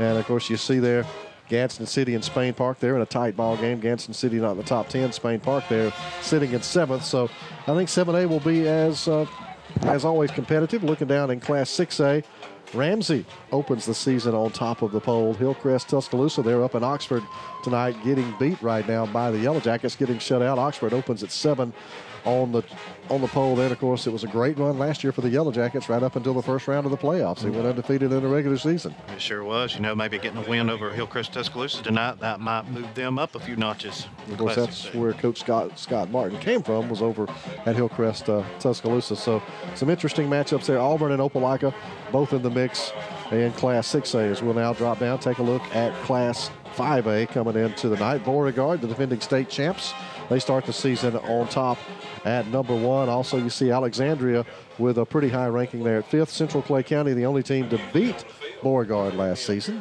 They opened in the top 10 at 7th, and they're on top of Munford tonight down in Lineville. So, you know, you see some teams from around the general area that are opening pretty strong there. The polls were based on last year. We know that. Oh, yeah, but I think Central Clay County, I think that's the one you need to watch on in Class 5A. I think they're going to creep their way on up in there. They've got a really good running back down there, big boy. Yes, got to stop him. Class 4A, this has been a great division class over the last few years. Handy, of course, the defending state champs. But, you know, the Tigers lost a lot. They lost a lot of starters. They're going to be a young team this season. It'll be interesting to see what they have coming back. Andalusia's been in the mix the last several years. They've got a great program down there. Of course, we see Leeds preseason number 6. The Green Wave having their hands full with Lincoln tonight. And, of course, we saw Hoax Bluff last season almost get to the championship game out of the North. Came with just an eye last, losing to Madison Academy, who's always up there near the top of the polls. Always. I think that's a private school up that way. So, you know, Hoax Bluff is going to have to put it together again. I think they'll be on up there again, though. There's Class 3A. Piedmont, as you see, they got 27 first-place votes, and, of course, they're the defending state champs. They lose the quarterback position. Taylor Hayes was an all-timer there at the quarterback position for the Bulldogs. But, you know, Cardavian Myers is going to step in, very fast quarterback. It'll be interesting to see how the Bulldogs react with that. They're still going to have most of their defense back. I think they're still going to be the team to beat in Class 3A. Yeah, I'd have to agree. I'm not so sure about Ohatchee, where they're going to fall at. You know, they've lost a lot of seniors last year, so. And you see Weaver and Randolph County, all four of those teams back in the top 10 to start the season in Class 3A. Weaver, Grady, they're the ones that's going to climb. Weaver, you think that's them? I do. Fife, the Red Devils open the season as the #1 team ranked there. You see Lafayette. That'll be a team that Vincent's going to have to deal with down here in this area, and also Lynette, who starts the season at #3. So, you know, we talked a little bit about Pleasant Valley's region. Well, in Class 2A, Vincent has the misfortune of being in a pretty darn good region, too. Yes, and Vincent's got Lynette in the third week of the season. They're open next week, and got Lafayette, and then they have to go on the road to Lynette. So Class 2A there. Class 1A, well, you see some of the usual defenders there. Maplesville, boy, what a program there. They've really come back up to the top of the heap, and they've been good for a lot of years down there. Sweetwater, that's a team we're used to see it up there. Of course, Cedar Bluff with a great run over the last few years, as well as Spring Garden. And, of course, you see a lot of names, Brantley, Notasulga. Those are teams you're accustomed to seeing in the Class 1A top 10. Yeah, I don't think that's going to change too much. You know, you always see Spring Garden in there in the top 10, seems like every year. But Sweetwater, I don't see them giving up that position this year. Well, there's a look at your top 10. We're getting ready to wind down halftime here. We'll be back, get you ready for quarter #3 coming up. Tied at the halfway point in this one. It is the Friday Night Network High School Game of the Week. Hi, everybody. Eli Gold here, and we are celebrating at Town & Country Ford. The numbers are in, and Ford is again America's best-selling brand and the #1 selling vehicle for 40 years, the Ford F-150, and we've got a ton of them from which you can choose. The highest owner loyalty of any brand is what makes Ford happen, and Town & Country Ford's people are what make the dealership happen. People and selection. You can't beat it. Town & Country Ford, Bessemer and Pell City. Hello, I'm Johnny Warren with Anniston EMS, and we're proud to be a part of the excitement of high school football games by providing emergency on-site services for local high school games. Anniston EMS provides this area with skilled, innovative, and dependable emergency care. As the area's only public safety company, Anniston EMS features dedicated employees who provide patients the highest quality pre-hospital care available. When you see Anniston EMS, you're seeing the best care possible. Play hard and be safe from all of us at Anniston EMS. Big Daddy's Barbecue on Highway 21 is where Munford comes to eat. You'll always find delicious home cooking daily with fast, friendly service. Big Daddy's offers plates or sandwiches with all your favorite sides to choose from, specializing in wings, burgers, chicken, ribs, and barbecue. Open early, open late, 6 days a week. Come in with family or friends or call ahead and take it home. 256-358-9005. Big Daddy's Barbecue, proud supporters of the Munford Lions. Step into the offices of J. Britt Middlebrook, CPA, where you'll find professional one-on-one service for business and individual clients. In this ever-changing tax and economic climate, you can count on receiving the expert advice you need. J. Britt Middlebrook works hard to provide every client what they need to meet all deadlines. Tax season will be here soon. For all your accounting service needs, call or stop by at 1913 Berry Street in Oxford. That's J. Britt Middlebrook, CPA. When you're the boss, you need the right machines. The right machine is a new Kawasaki Mule Pro FXR side-by-side. Quality fit and finish, and all this cabin space. Maneuvers like you wouldn't believe. The new Kawasaki Mule Pro FXR, the strongest, 'cause I said so. See the full line today at Talladega Cycle Sales on Highway 21 in Talladega or online at TalladagaCyclesales.com.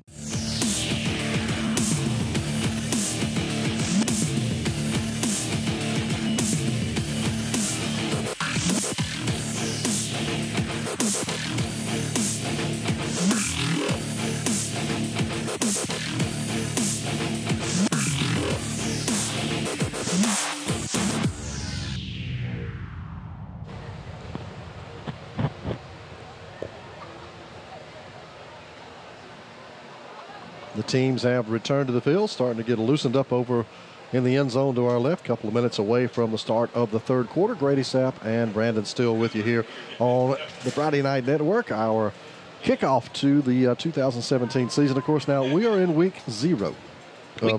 Week 0 because of the new rules that the state went to a few years ago, where you can either play in week 0 and take a bye somewhere else in the regular season, or you can play a jamboree game tonight, which a lot of teams are doing, and then they'll play 10 straight starting next week. It's all just depends on what the team prefers. I kind of think if I'm a coach, I would like to play in week 0 if I can arrange the schedule and get a break somewhere in the season, especially if you can do it a little later on where maybe injuries have become and got some guys nicked up, and give them a chance to rest and recover a little bit. I'd agree. I mean, if you can have a little rest week in there in the middle, why not? Yeah.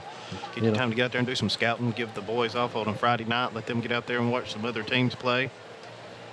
Yeah, I think it's a smart decision. I really do. So I know, for instance, we were looking at scores in the Munford and Central Clay County game. For Munford, their bye week is next week. So that doesn't do the Lions a lot of good. I mean, that's almost like not playing. But no, that's a tough one to open up with, too. Yes, it is. Goodness You're on the gracious. road playing in Class 5A, but they might want to get used to that. That might be where they're headed next season. That's what I hear. So they might be moving up in class. Well, right here we've got two teams that obviously coming off struggling seasons last year. We talked about that. 1-9 for the Yellow Jackets, 2-8 for the Raiders. And they both come into this one feeling like it's one they can win. As we get to the halfway point of it, it's tied at 7, so it's anybody's ball game headed into the second half. I think we're going to have a very close game going into the fourth quarter. And one thing that stands out to me when we was having halftime here, Brody Phillips and Dusty Davis, they both sophomores, and they are playing like some champions tonight out there. They are. Their young men are getting a dose of it early on. And I think for both of these programs, it's a good thing to have a close ball game to start the season, and let's see if you can step up and get it done. If you can come out of here with a win tonight, then that's a little momentum for both of these programs headed forward. It is. They both have very tough regions, but that was really stood out to me when I was talking to the coaches earlier in the week. I was figuring, when they said they have 8 seniors or 9 seniors, I said, well, who's quarterbacking? Well, we got a sophomore back there. I was like, both of them do. So I was really expecting a senior to be back there leading the squad, but they both talked really highly of their quarterbacks in Brody and Dusty. Here's an upset for you. What's that? Cherokee County, or rather Piedmont, losing tonight 36-22. What? Yeah, Piedmont losing tonight 36-22 in their opener. To who? I think they're playing, is it maybe Rockmart, Georgia. Rockmart. I think somebody warned me about them. Oh, apparently they are the real deal. Obviously so. They are handing it to Piedmont right now, and I don't know if that's a final yet, but probably not. But that is, well, it actually started earlier, so it'll be coming near final now if they're playing over in Georgia tonight. So that's a little bit of a shocker there, because Piedmont has been the dominant team in our area up there in Calhoun County without a doubt. Well, Rockmart's pretty good. We was out there. I seen the boys out there running stadiums. I was on my way to the pizza barn, so. To the pizza barn? To the pizza barn. And that's a long way to get a slice of pizza. Hey, pizza barn rocks. It's good stuff. It'll be Borders who will be kicking it deep for Pleasant Valley. As remember, it was Vincent who won the toss and elected to defer their option. Caleb Wilson is the deep back for the Yellow Jackets. Borders going to hit it. It's going to be a little squibber over the middle. Going to be fielded by one of the upbacks. That'll be McGregor, who's got it, trying to bounce it to the outside, gets the corner, makes a couple of nifty moves, and out near the 38-39 yard line. He's put down there. Up to make the stop that time is Dalton Page for the Raiders. 1st and 10 for the Yellow Jackets. They'll start with decent field position. Ooh, I like it when they're on this side of the field, Grady. You get to hear the pads popping. There was a lot of hard hits down there. Yeah, both teams are playing hard. They are. That was some tough licks right there on that kickoff return. And they will give LaDonte McGregor the forward progress out to the 40-yard line. So that's where the Yellow Jackets will set up shop. Dusty Davis going to have the big fella, Chris Hardy, in the backfield. They've kind of switched out between Hardy and McGregor, who's the more, I guess, nimble running back. Hardy provides the power. Let's see what the Yellow Jackets will elect to do opening up this third quarter. Here's Davis. Going to hand it off to Hardy. The big man's got it hit in the backfield. Gets back to the line of scrimmage, and that's going to be about it, as a nice tackle made that time by Colton East, who comes up from his linebacker position. Yeah, every time you call out a number, it's number 35. He's out there making those tackles. So East having a nice night on defense. We've seen him have some good carries as well. And it'll be 2nd down and 10 yards to go, maybe even lost a half a yard. The nose of the football just resting now on the 40-yard line. Call it second and a long 10 now for the Yellow Jackets. They'll go trips right this time and spread the field, single wide out over to the far left for Vincent, and we'll probably get a look at that passing game here. Davis is going to fire it in the flat, trying a little bubble screen, gets some blocking, breaks a tackle, and forced out of bounds. Reagan King was there and did a pretty nice job of getting him out of bounds as he had a double team block on him, but it's a gain of about 6 out to the 46, make it 3rd down and 4 now for the Yellow Jackets. And that was just some good pitch and catch with Dusty and Kelly out there, and he picked up some good hard running there. That bubble screen is almost like a running play in a way for teams. They can get it out there, get some blockers, and almost make it like a sweep. 3rd down and 4 now for the Yellow Jackets. Davis looks over the defense. Now we'll look to the sideline once again. They'll perhaps change that play up a little bit. They will. And 4 wides for the Yellow Jackets on a possession down. Davis has got it, going to fire it out. Got a man wide open across midfield, and stepping out of bounds is Avion Kelly. On the coverage that time, it was number 35, Alex Parris, but couldn't hang with Kelly, and that's an easy 1st down for the Yellow Jackets. Well, it's Avion Kelly, one of them seniors out there, just doing that pitch and catch. That's what the coach said he felt comfortable with.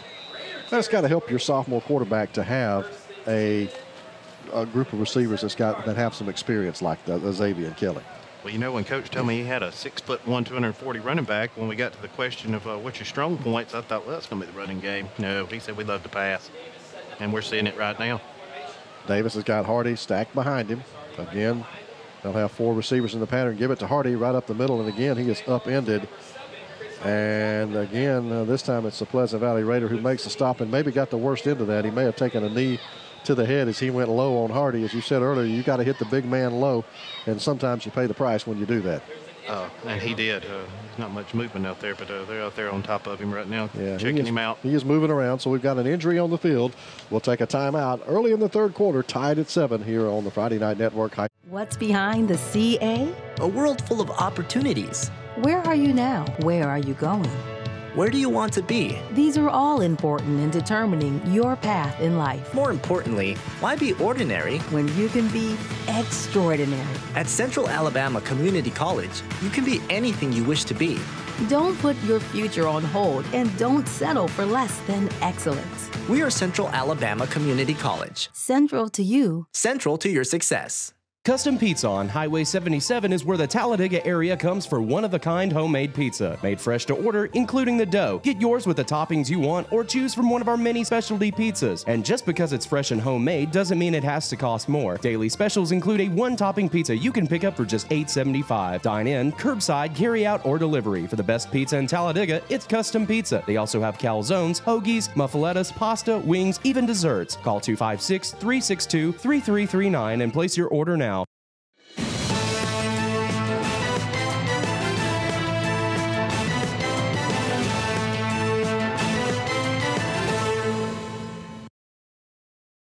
The injured Raider made that last tackle and I think took a knee to the head, and he walks off with a little assistance, a bit woozy. So Parris will make his way to the far sideline, and we'll get ready to resume play. 2nd down and 11 now for the Yellow Jackets. Hardy will be in the game. This time they're going to line him up over in that left slot position, and you're going to run trips to the right here for the Yellow Jackets. Davis, single in the backfield, going to run that bubble screen again. Got it out here on the near side. Good hole, breaks the tackle inside the 40, inside the 35 to about the 34-yard line. And again, a nice pitch and catch to Stanley Cooper. It gets forced out along the near boundary here by Caden Turner, but a nice gain and another 1st down for the Yellow Jackets. Stanley Cooper, another one of them 12th graders out there was talking about earlier.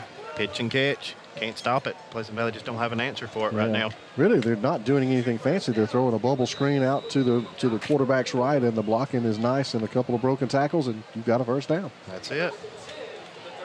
Got to go with what works. So once again, it will be Vincent with a nice opening drive here in the 3rd quarter. Here's Davis. Going to fire it to the opposite side this time. He has got Cooper again. This time a nice open field tackle is going to keep it to a minimal game. Reagan King on the stop, and it'll be a short game, 2, maybe 3 yards, and Cooper comes up a little bit gimpy over there. Yeah, Pleasant Valley, I think, kind of read that one out, but they kind of went to the opposite side this time. But still a pickup of, what, 2 or 3 yards? Yeah, give him a couple. Call it 2nd down and 8 now for the Yellow Jackets as they opened the third quarter, having deferred their option in the first half, so they were able to get the ball to come out. And, you know, that's a good thing. If you're able to withstand the opening drive, you get a chance to get that extra possession in the second half, and it can really be a momentum builder for your team if you can get a good drive together. And so far, Vincent is able to do that to this point. Here's Davis, fakes the give. He is going to be hit and breaks a tackle. Here is the now man showing some nice moves. Thought he was dead to rights, going to lose about 2 or 3 yards, and instead he gets a nice gain, and it's going to be 3rd down and short. Yeah, Pleasant Valley read that one out, got in there on him, and Dusty was just able to use his legs and pick up about 6 yards. Give him down to the 30-yard line. So, yeah, I call it a gain of about 6, and it'll bring up a 3rd down, and we're going to call that close to 5 yards or so, maybe 6 to go, as they had lost on 1st down, and Davis just did an outstanding job that time of not losing a couple more. Davis is playing like a senior tonight.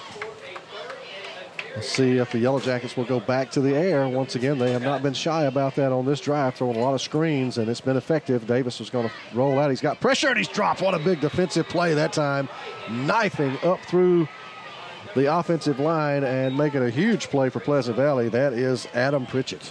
Yeah, Pritchett just, he read that one out. We kind of felt it there a while ago on the last play, and Dusty was able to make a play with his legs, but not this time. And Pritchett, with the tackle, he is in for Alex Paris, the starter, who was injured a couple of plays ago, and that's Pritchett making his presence known for Pleasant Valley. Losses all the way back to the 40, so a loss of 10. And now it is 4th down and very long. Call it 4th and 14, and Davis and the Yellow Jackets look like they're going to go for it now. We've got a whistle, and I think the coaches are going to talk about it. Let's see if we want to go for it from the 40-yard line. They'll take the timeout. We'll take it with them. 8:19 remaining third quarter, tied at 7. Friday Night Network High School Game of the Week. Daffron Auto Salvage in Pell City is where you'll find over 30 acres of auto. Daffron Auto Salvage in Pell City is where you'll find over 30 acres of auto. Talladega County Exchange has 4 locations to serve hunters and farmers: Talladega, Midstate Co-op in Columbiana, and St. Clair Farmers Co-op in Pell City and Asheville. We have a huge selection of hunting supplies as well as feed, seed, fertilizer, and chemicals. Our Pell City store is a certified Hoyt dealer and archery center, while Columbiana has a full-line small engine repair shop. So come by our quality co-op stores today and check out our down-to-earth values. You'll be glad you did.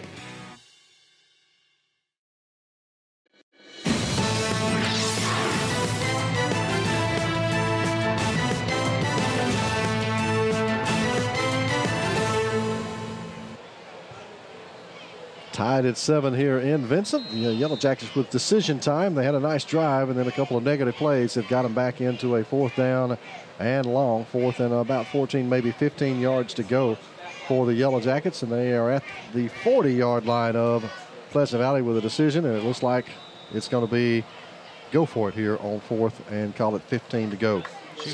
Shoot, yeah, I'd put it in the hands of the senior. Maybe let Kelly go down for a little post pattern and see if Dusty can hook up with him. So you've changed your strategy from the first half to the second. Well, that was Pleasant Valley. Oh, okay. That's a whole different animal. Here's Davis. He's got pressure, and he's going to be wrapped up and dropped back across midfield. And that is another great defensive play by the Pleasant Valley Raiders. That time it is big Colby Nelson who gets through there from a defensive line position and drops him for another loss of about 6. And that's why I am up here and not coaching. Yes, sir. See, you should have stuck with your strategy from the first half. I know, and I would have punted, honestly. Yeah. I'll change it now since it didn't work. You can do that because you're in the booth. That's right. Because I was just kidding. I would actually kick that and try to pin them deep. And a game like this, I think maybe you start to think about things like that in play field position here. Yeah, we didn't notice, too, Adam Pritchett, he kind of limped off the field, too. He was a big playmaker earlier. Yeah, and he's in for Alex Paris, so hopefully nothing serious there. So Pleasant Valley now, after the defense makes a stand, they'll have it 2nd down or 1st down and 10 across midfield and give it to Borders. Got a hole. Borders dancing his way through the middle. He's got big yardage, still fighting for yardage, and he's all the way down near the 36-yard line before he is finally wrestled to the ground. And that was a nice gain and another 1st down for Borders, who has had a big night. It's Munoz who wrestles him down. You know, we've seen that in the first half. Borders would just kind of split right through the middle of the field and pick up all this yardage and get down there in the red zone, and they'll stall out. So we'll see if they can keep the drive going and not have no false starts or holes. So 1st and 10 now for the Raiders, as you see the ball just shy of the Yellow Jacket 35-yard line as we approach the 8-minute mark here in the quarter. It's been a fast-moving third quarter. First possession of the second half now for the Raiders. Split backfield set behind Phillips. Give it to Borders again. Right up the middle, another big hole for Borders, and now we're going to get a penalty flag coming in from the back judge once again. We may have a hold here on the Raiders, as once again it was Borders finding a lot of running room, but again the yellow flag. Borders, he's a freshman, isn't he? If I'm not mistaken. I'm not sure on that. He may be. He certainly made his mark here, and this is a step off against the defense. That is an inadvertent face mask. That'll be a 5-yard tacked on to the end of that run, and it's 1st down and 10. Better than the 15. You know, you got two different kinds, the inadvertent and the one that you can get the 15 yards on there. What are they looking for from the officials? What are they? Depending how much hand you get on the face mask. You know, you got your little incidental where the hand just goes up into the face mask, and then the one where you actually bring him down, and that'll get you 15 yards. And it'll be 1st down and 10 now for the Raiders as they are down inside the 25-yard line of the Yellow Jackets. Trying to take the lead here for the first time tonight. Give it off to King. He cuts it back up and has a nice gain up into the middle of that defense. He'll be put down there by Robbie Albright, but a nice gain on 1st down. Call it gain of 5, 2nd and 5 coming up for the Raiders. Borders has got the speed, King's got the power, and that offensive line is opening up some holes. Well, that is what we have seen on this drive is the line for Pleasant Valley really taking over right now. They are right now. So 2nd down and call it about 5 yards to go now for the Raiders as they took over just inside midfield at the Yellow Jacket 49, and they've marched it steadily downfield. Split backfield set again behind Phillips. Going to hand it off on the reverse. That's Colton East cutting it right back up the middle. The big fella rumbles down inside the 10. He's down near the 5-yard line. 1st and goal for the Raiders. Up to make the stop that time is Caleb Wilson. Yellow Jackets just do not have an answer for this running attack by the Raiders. You know, well, you talked about that in the first half. You wanted to see them just keep with what's the bread and butter. Stop. Right. So 1st and goal for the Raiders as they've got it. If it's not broke, don't fix it. Exactly. They're down inside the 5-yard line. Here is Phillips. He's going to run that quarterback sneak right up the middle. Not going to get in, but gets a couple or so. Nothing fancy there. Just fire it off, run it behind your center, your right guard, and pick up a couple of yards. And it'll be 2nd down and goal coming up from down near the 3-yard line now for the Raiders. And the way that offensive line's playing, I would keep just running that same play. Yeah, you don't have to be real creative if your line's firing off that well, do you? No. And right now, you don't want to make a mistake. You've had a great drive. You don't want a penalty. You don't want a turnover down deep in Vincent territory. 2nd and goal. Backfield will feature this time Ashton King along with Borders. Now King slots to the left side. Borders along setback. He's got the ball. Little man right in the middle. Touchdown Raiders, and they made that look easy. They did, and I'm glad to see that. You know, in the first half, like we was talking about earlier, they was running the ball, may having some success, had some penalties, got away from it, went to the passing game. They stuck with the running game. They stuck with what works with Borders and King and East, and they've got their 6 points. And that time the ball was never put in the air, and it never went around the corner. Didn't have to. So Pleasant Valley might have found something that they can certainly make work. Borders will attempt the extra point now to make it a 7-point game here with 5:41 to go in the 3rd quarter. Here is the snap. It's a good one. Ball is down, and the ball is blocked. And that's going to be Borders picking it up. And he's going to run it around the corner, and he's going to be taken down across the way. And he's got a face mask, and that's going to be against Vincent. So sort this one out for me. Kick is blocked, and you get a face mask penalty on the tackle. You should get the re-kick. Re-kick. And that was a face mask that I could see all the way over here. That's a long way from where the action was, but it certainly looked like a face mask. It did. And that's usually what the call is on those runs like that. They was out there in space by themselves, so probably brought him down by his face mask. So you're saying by rule that we should have a re-kick. Now Pleasant Valley's going across. The official's going over, I think, to talk with Coach Nix about it, about his options perhaps. Or we could have this all wrong. But you're the former official. I'm counting on you. So apparently We're going to go off to the side, and maybe it's going to be assessed on the kick. We'll see when we come back. Either way, it is Pleasant Valley on top of Vincent here on the Friday Night Network Game of the Week. Forsyth Builders are passionate about what they do. A full-service contracting firm, Forsyth handles a variety of jobs, including industrial, commercial, renovations, and new construction. Forsyth has become a leader in construction management and has constructed or made additions on a number of area businesses like Noble Bank and ABS Business Systems, additions to Anniston's Country Club and FNN Bank. Remember to make Forsyth Building Company your first choice for quality construction. All right, the officials have talked about it with Coach Nix across the way. There's not going to be a re-kick. It's going to be, I'm thinking, assessed on the kickoff. So it'll be a 15-yard mark-off if it was the personal foul variety. And I don't know if we've ever had a signal yet, Brandon. But the extra point was no good, so there won't be a re-kick. It'll be Pleasant Valley football with the lead now. But you have to worry if you're the Raiders that how often do we see a missed extra point come back to bite you? Ooh, several times. I've seen many battles with Pleasant Valley and Rambert. Comes down to the kicking game. So there is no. It was declined. It was declined, or there was no penalty in the first place. Must have been. They must have waived the penalty off and declined. Yeah. So I don't think there was. So there will kick from the 40. Borders will handle the kicking duties. Back deep once again will be Caleb Wilson. Had there been a penalty, he would have got the re-kick. Okay, but no penalty. So no penalty there. Or is the ball dead after it's blocked in high school football? Oh. Look, I'm not the former official up here. The ball is dead. You're right. Yeah, ball is dead, so no flag could have happened. No flag. That's right. So Borders will kick it from the 40-yard line.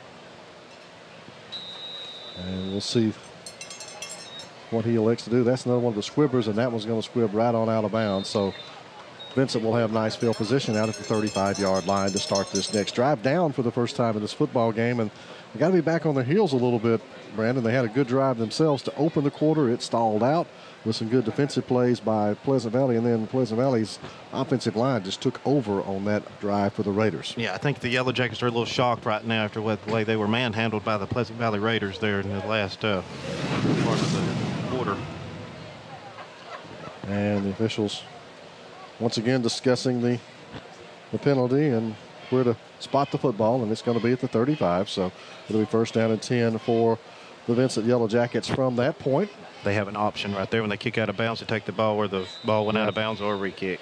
Childersburg leading 14-0 over Shelby County at the half. Ohatchee has taken a 7-6 lead over Raglan in that football game. Here's Dusty Davis, and that's Hardy. He's got some room.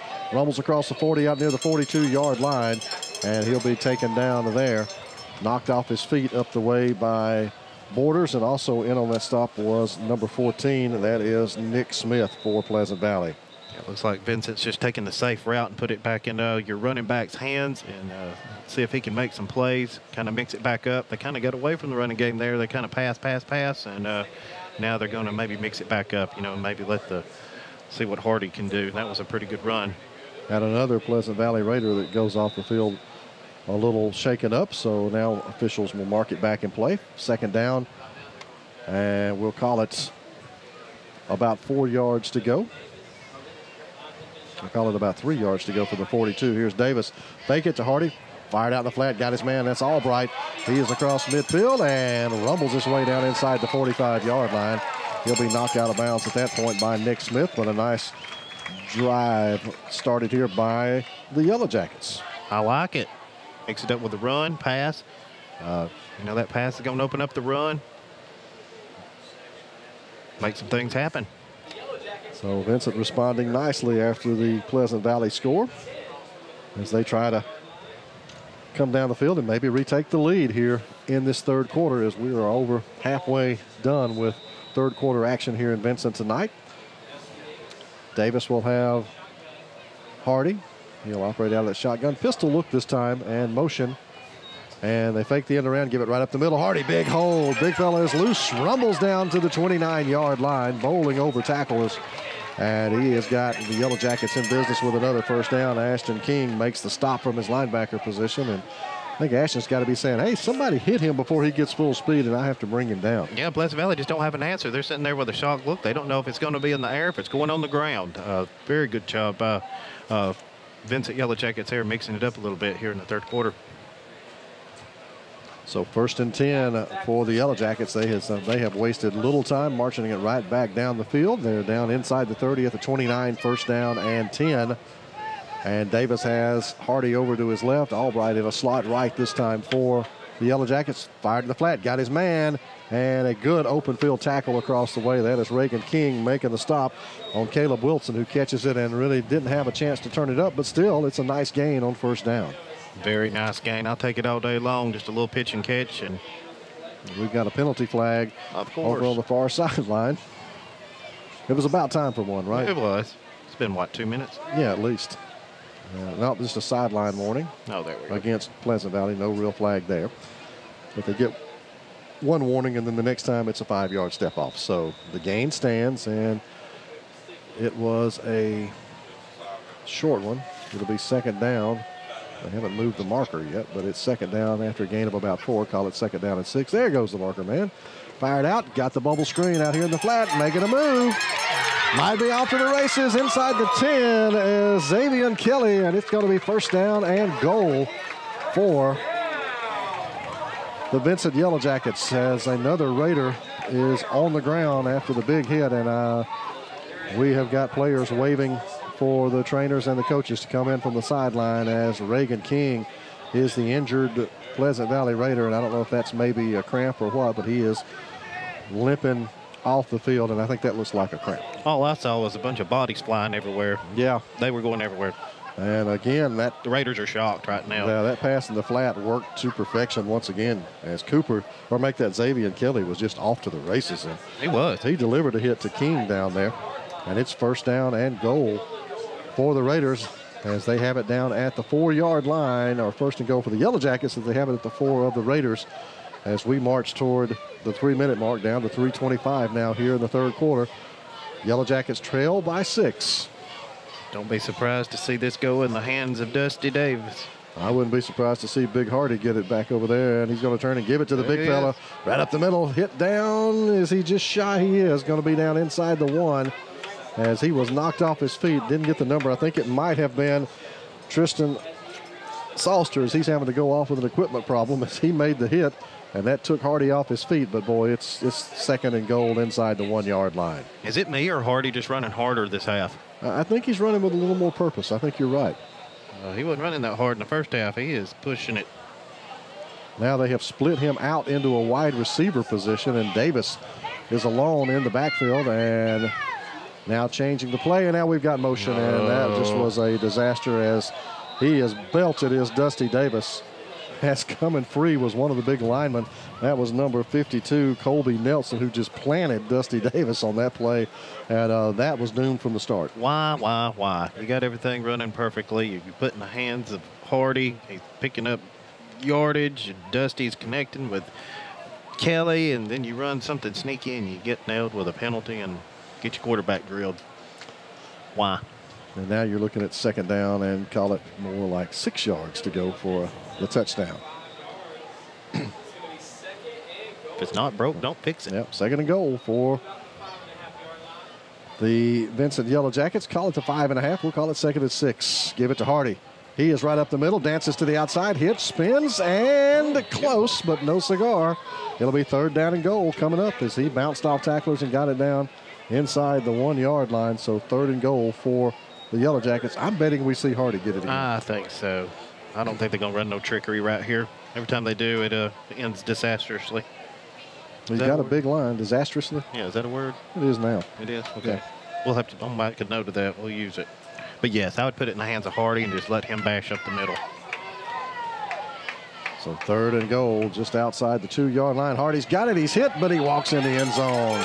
Touchdown. And still knocking players down. Yes, he is. And we are tied once again. As the big man was having none of it, he was going in that time. It was not going to be denied. So love it. Tied at 13, and now the extra point could give Vincent the lead once again.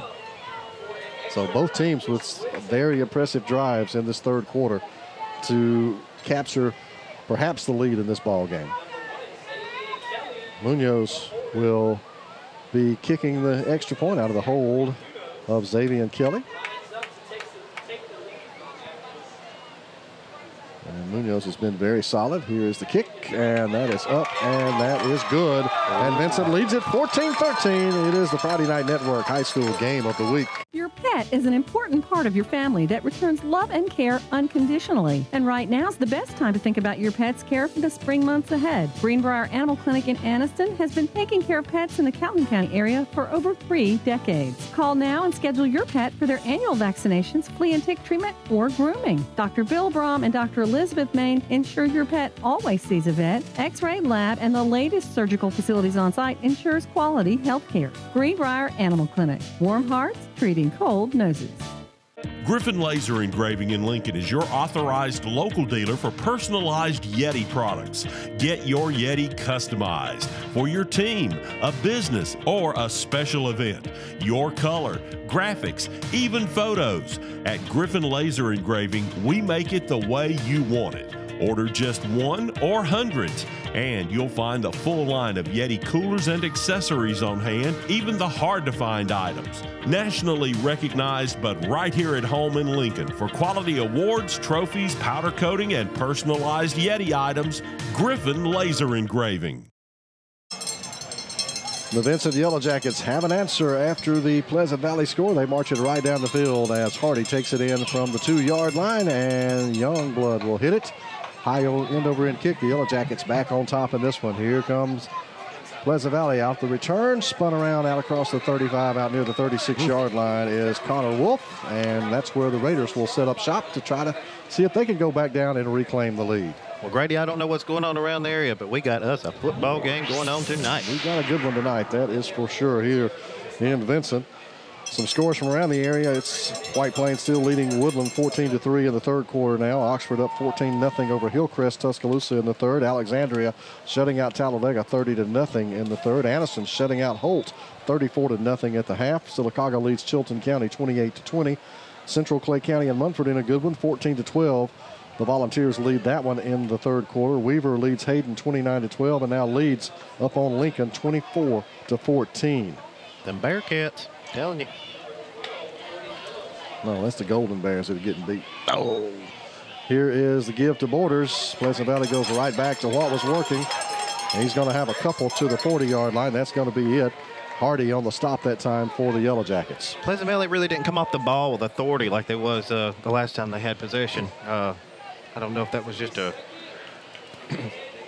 something that happened, but they just didn't look like they blasted off the ball like they was earlier.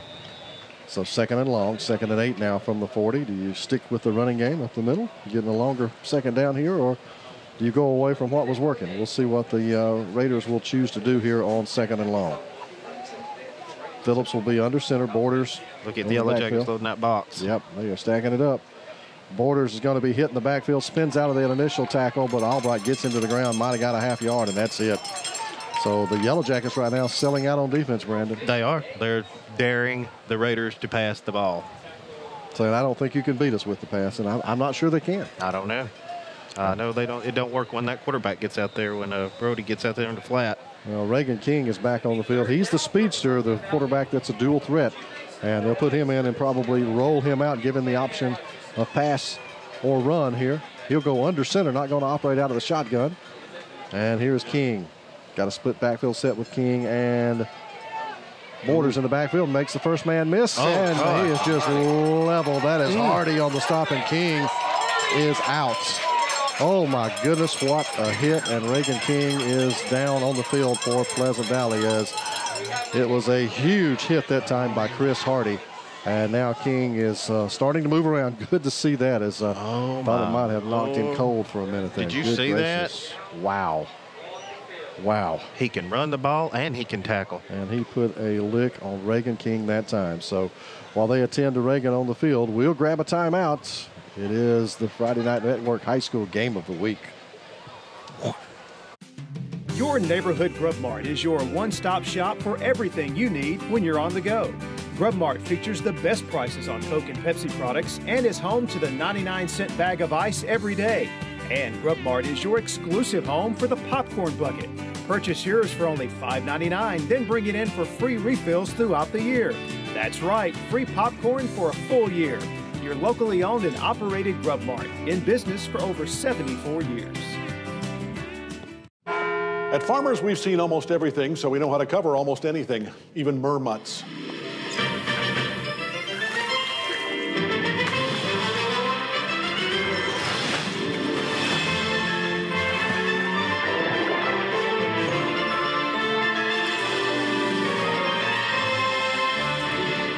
And we covered it February 3rd, 2016. Talk to Farmers. We know a thing or two because we've seen a thing or two. We are farmers. Bum, bum, bum, bum, bum, bum.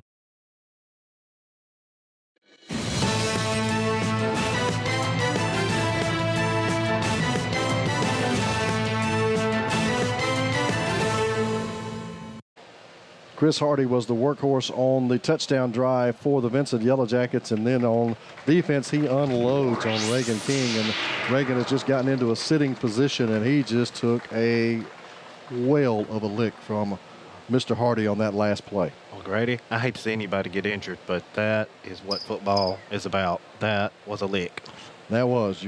It's a contact sport, a collision sport, if you will, and good to see that Reagan is able to set up, but he is going to be assisted off the field for Pleasant Valley, and the Raiders are going to have to kick this one away, down by a point to the Vincent Yellow Jackets. Get you up to speed on some other scores. Oxford dominating Hillcrest Tuscaloosa. That's a top 10 matchup.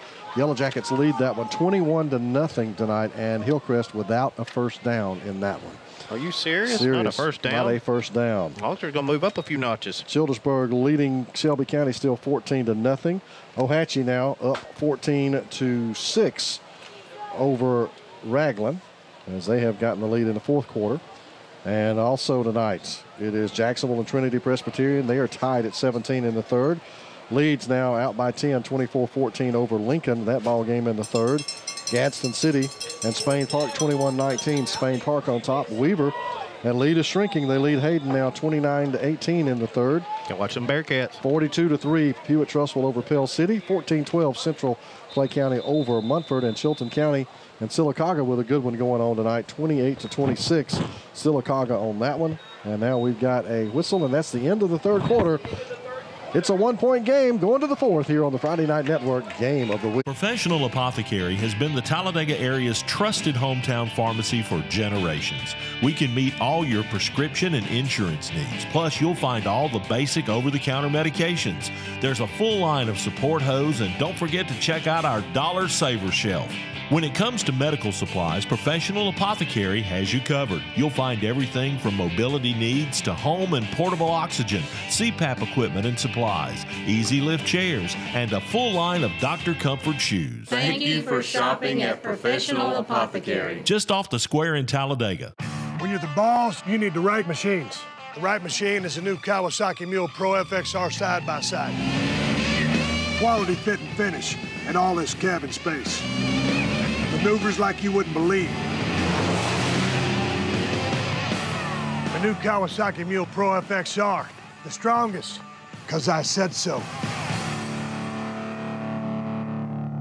See the full line today at Talladega Cycle Sales on Highway 21 in Talladega or online at TalladagaCycleSales.com.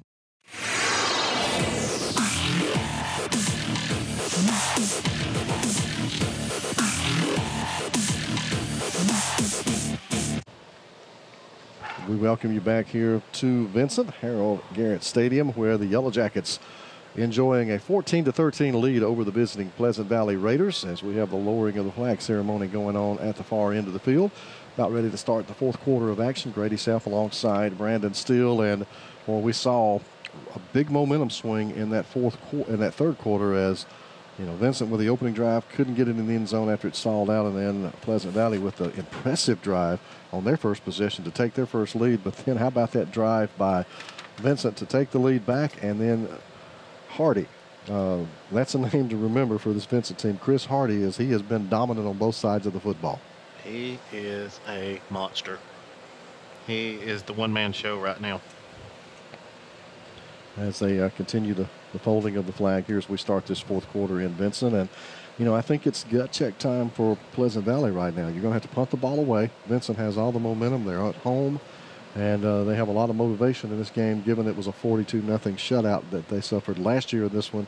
So I think for Pleasant Valley, you banged up. You've seen a couple of your starters go out in that third quarter with injuries. And right now, you've got to suck it up on defense and find a way to stop this Yellow Jacket team, because another score, the way time is getting away in this one and what we've seen out of the passing game for Pleasant Valley, it's going to be hard for them to come back. And high school football, that fourth quarter, it flies by. And that 1 point could make a big, huge difference. So we will see if the Raiders can come up with a stop on defense and get the ball back in the hands of their offense. We've seen Reagan King go out for this Pleasant Valley team. We've also seen Alex Parris go out. Don't think we'll see either one of those back on the field tonight after both took some pretty big licks. You know, both of them were delivered by Hardy. Hardy on a run with Alex Parris, who made a tackle, and then Hardy on the defensive side on Reagan King as he was running the football. It didn't look like he was running that hard, but he obviously is. Yes. And it'll be punting time now for the Raiders. And get it out of there. That is not the best. It's going to hit down inside the 40, go out of bounds. So Vincent is going to have good starting field position here. Randall Purdy on the punt that time, I believe, for the Raiders. And so the Yellow Jackets will have it just shy of their own 40-yard line. And it'll be first down and 10. Need some good ball control here, a good steady drive, eat up the clock, and get out of here with a win.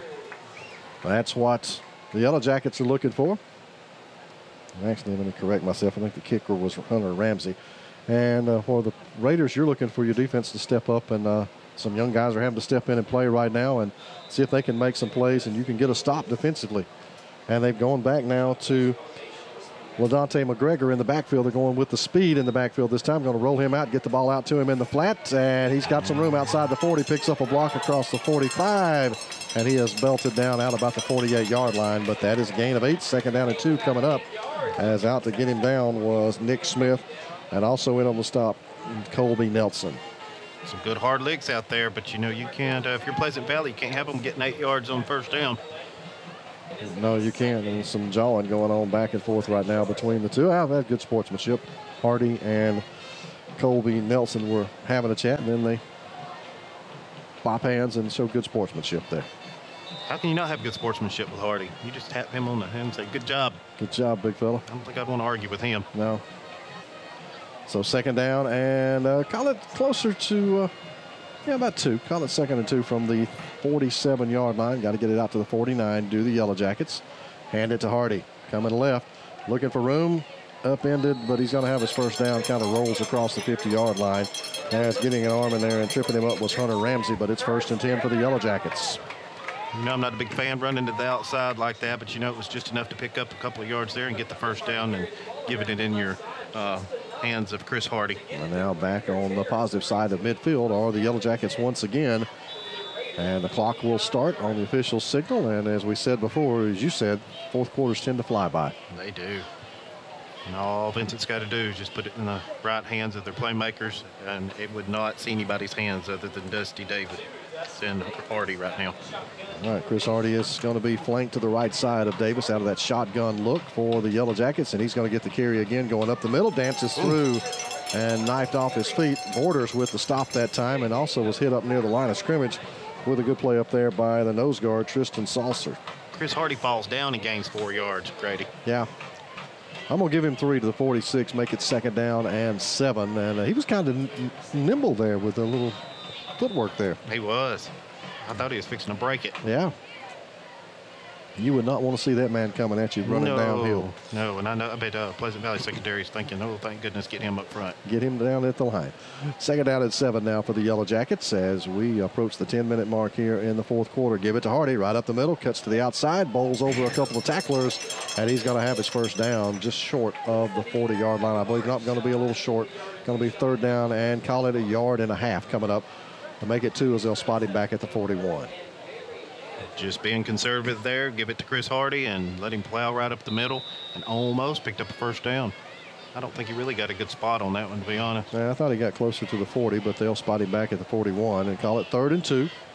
And let's see what they're going to do. I know what I would do. You give it to 7. I think I would. Let's see how Vincent is thinking about this. Here's Davis, low snap, gets it himself. He's going to try to come to the outside, dances, and He's down. Let's see the spot. It's going to be right at the 39-yard line, and I think that's going to be enough for the first down. It looks like the chain is just short of the 39, and the official spots him in, and it is. Don't even have to measure. Ooh, could have been a mess there with the ball hitting the turf, but he was able to pick it up, make a play with his feet, and did a little stutter step there and picked up the first down. And the clock will restart, and the drive will continue now. 1st and 10 at the 39-yard line for the Raiders. Haven't been able to find a stop here on defense. I really like what the Yellow Jackets are doing here, just being very conservative, giving it to Chris Hardy, and now they're going to run a bubble screen and blown up right there. Gracious. That was Caden Turner who read that all the way, and he blew that one up as he gave Stanley Cooper a lick, and it'll be a loss of yardage back to the 41 and bring up a 2nd down and 12 now. Didn't get much on that, and the senior got stood up on that one. He's kind of stretching out a little bit as a full run and start that time by Caden Turner. Now we're going to be behind the sticks for 2nd and long. Now, why would you have done that? Give it to Hardy, you wouldn't be 2nd and long. Well, they've seen the bubble screen work, though. That's been an effective play, and it's a safe throw. It's just kind of like a long sweep. But, yeah, I'm with you. I think maybe I just keep pounding it with Hardy. Now they're going to fake it. Now he's going to drop back. Davis going down the field, going for a man who has overthrown everybody as he was going downfield trying to catch a go pattern, and that one didn't work out very well. Yeah, I think he was trying to find Xavier Kelly out there on a little post route. And you had a couple of receivers that were right down there together, too. So it'll bring up 3rd down and long now, 3rd and 12 for the Yellow Jackets, and more importantly for Pleasant Valley as well, that stops the clock with 8:20 to go. I don't like that play calling, Grady. I think you're doing good with Chris Hardy. Just keep giving him the ball. So now it is a passing situation with 3rd and 12 if you're the Vincent Yellow Jackets, and for Pleasant Valley, you got to make one more play and you can get that stop that you so desperately need. Until you stop me, I'm going to keep running it. Yeah, Davis, shotgun look, going to roll to his right, got pressure coming from the backside, fires it down, tipped away, and a good defensive play in the backfield back there. That is Nick Smith, as that was a great throw that time by Davis. It looked like he was going to make the completion, and it'll be Nick who knocks it away. Nick Smith for Pleasant Valley, and it's 4th down and 12, and I think punting time for the Yellow Jackets. Yeah, the Raiders have really stepped up there. Nicholas Smith, playing free safety back there. He was able to come up there and beautiful, beautiful play and knocking that pass down. So punting time, it'll be on to kick it away. Matthew Edwards for the Yellow Jackets. Not make that Munoz back there. I thought it was going to be Edwards, but it's Munoz who will kick it away. And Colton East, I believe. Or let's make that number who the deep back is. We'll try to get that number. That's a high spiraling kick and a very good one by Munoz. It's going to hit, and it's going to take a Pleasant Valley bounce. Oh, I thought I saw a Pleasant Valley Raider touch it. And they're trying to push him into it, but the officials didn't see him touch it, so they're going to say, nope, he didn't touch it. That was Nick Smith who was back to receive the punt, and pretty good decision to let that one hit and stop. Got to get out of the way, though, when that Yeah, ball get hits. away from it, right? Mm-hmm. So it'll be Pleasant Valley with the football. They'll be shy of their own 20-yard line. They've got to go 80-plus yards now, call it the 18, so an 82-yard drive needed. Well, Grady, I'm disappointed with Vincent. I thought they'd have kind of stuck with old Hardy there with the eat up some clock. But once they got behind the chains on that bubble screen, it kind of took them out of that game plan. It did. 2 deep passes later, and they punted away. But the defense was strong on the last possession. Phillips now back in. He's got Borders in the backfield. They're going to stack that box again and see dare Pleasant Valley to throw it. They're not going to. They're going to run it right out across the 20 with Borders, and he's going to have 3, maybe 4 yards. It'll bring up a 2nd down, and they call it 6 yards to go. Perhaps we'll see where they spot that. Did we ever find out Borders was a freshman? I have not. We'll see if Pleasant Valley keeps it safe here. Ethan Borders is a senior. A senior? Yep. He is a senior. 2nd down now. We'll call it 6 to go for the Raiders. Time ticking away now, under 7.5 remaining. Pleasant Valley's going to have to score. Phillips got motion out of East. Turns, gives it to Borders, running it off tackle, spins out of the initial contact, keeps his head lowered, and he's going to have a short gain. Still on his feet fighting for yardage out near the 25, but it is a possession down coming up. Going to be 3rd and about 3 for the Raiders, and just they've got to have this. They've got to. I think you're going to see this go. If it gets 4th down, you're going to see them go for it. I don't know. With 6:56 and 3 timeouts, you might, and the heat timeout. I think you have to punt that away if you're this deep in your own territory. But I thought they'd punt earlier, but they ended up going for it. 3rd and 5 now. Deep in their own territory this time, though, are the Raiders, and got to come up with a play that works. The middle has been closed down by that Yellow Jacket defense as they have stacked everybody up. They know what's coming. Yeah, Pleasant Valley going to stay in that tight formation, not showing any sign that they're going to throw the football. East will drift to the side, hand it to Borders, and he pops it out of there. There goes Borders. He's got a first down and more out across the 40 near the 43-yard line, and that is a huge play for the Pleasant Valley Raiders. Up to make the stop is Caleb Wilson, so the drive stays alive. I think that was just pretty much the coach telling that offensive front, block, do your job, because they finally opened up a hole. We ain't seen a hole like that since about the end of the 2nd quarter. First down and 10 for the Raiders. What has been a good and fun football game here tonight in Vincent. And it's coming down to the end as both teams have really gone back and forth tonight. It's a 1-point game. We couldn't ask for more in week 0 of the high school season. And no shutting. There you go. You could ask not to see that. And that was a mistake that you didn't want to see if you're Pleasant Valley. Hey, we ain't seen the yellow flag out there in a while. It's been a few minutes. I think that was Jonathan Evans, the right guard, who got a little bit of an early step. So it'll make it 1st and 15 for the Raiders, and they will have to try to overcome that penalty. And it looks like, Brandon, they've just sold out on the run. It doesn't look like they have any intention of throwing the football right now. Vincent is saying, we dare you to throw it. Got one receiver split out to the left side for Brody Phillips. Everybody in the box, and he is going to put it up. Bubble screen, Pleasant Valley style, gets it out in the hands over on the far side and gets the penalty yardage back and maybe a little bit more. Gets it out into the hands of Caden Turner along that far boundary, and he's belted out of bounds over there by Albright, I believe, and it'll be 3rd down and long coming up. Heat timeout. 14-13 game. Pleasant Valley has the ball when we come back here on the Friday Night Network High School Game of the Week. Professional Apothecary has been the Talladega area's trusted hometown pharmacy for generations. We can meet all your prescription and insurance needs. Plus, you'll find all the basic over-the-counter medications. There's a full line of support hose, and don't forget to check out our Dollar Saver shelf. When it comes to medical supplies, Professional Apothecary has you covered. You'll find everything from mobility needs to home and portable oxygen, CPAP equipment and supplies, easy lift chairs, and a full line of Dr. Comfort shoes. Thank you for shopping at Professional Apothecary. Just off the square in Talladega. It makes me feel great to know that my dad started something very special. He wanted to give back where there was a need, and he never knew a day that there wasn't someone in need. We didn't manufacture this reputation. We earned it over the years. It's about service and being able to trust. We are blending the immediacy and the needs of the now with this salt-of-the-earth, small business mindset. Working that vision together, we could be larger than life.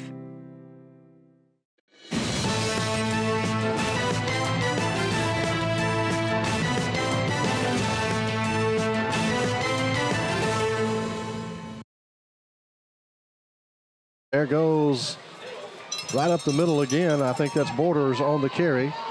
And it will be 3rd down and short as we had some activity after the play there. Don't want no crazy penalties right now. This is getting my palms are getting sweaty, Grady. Yeah, as Evans might have been blocking a little bit after the whistle.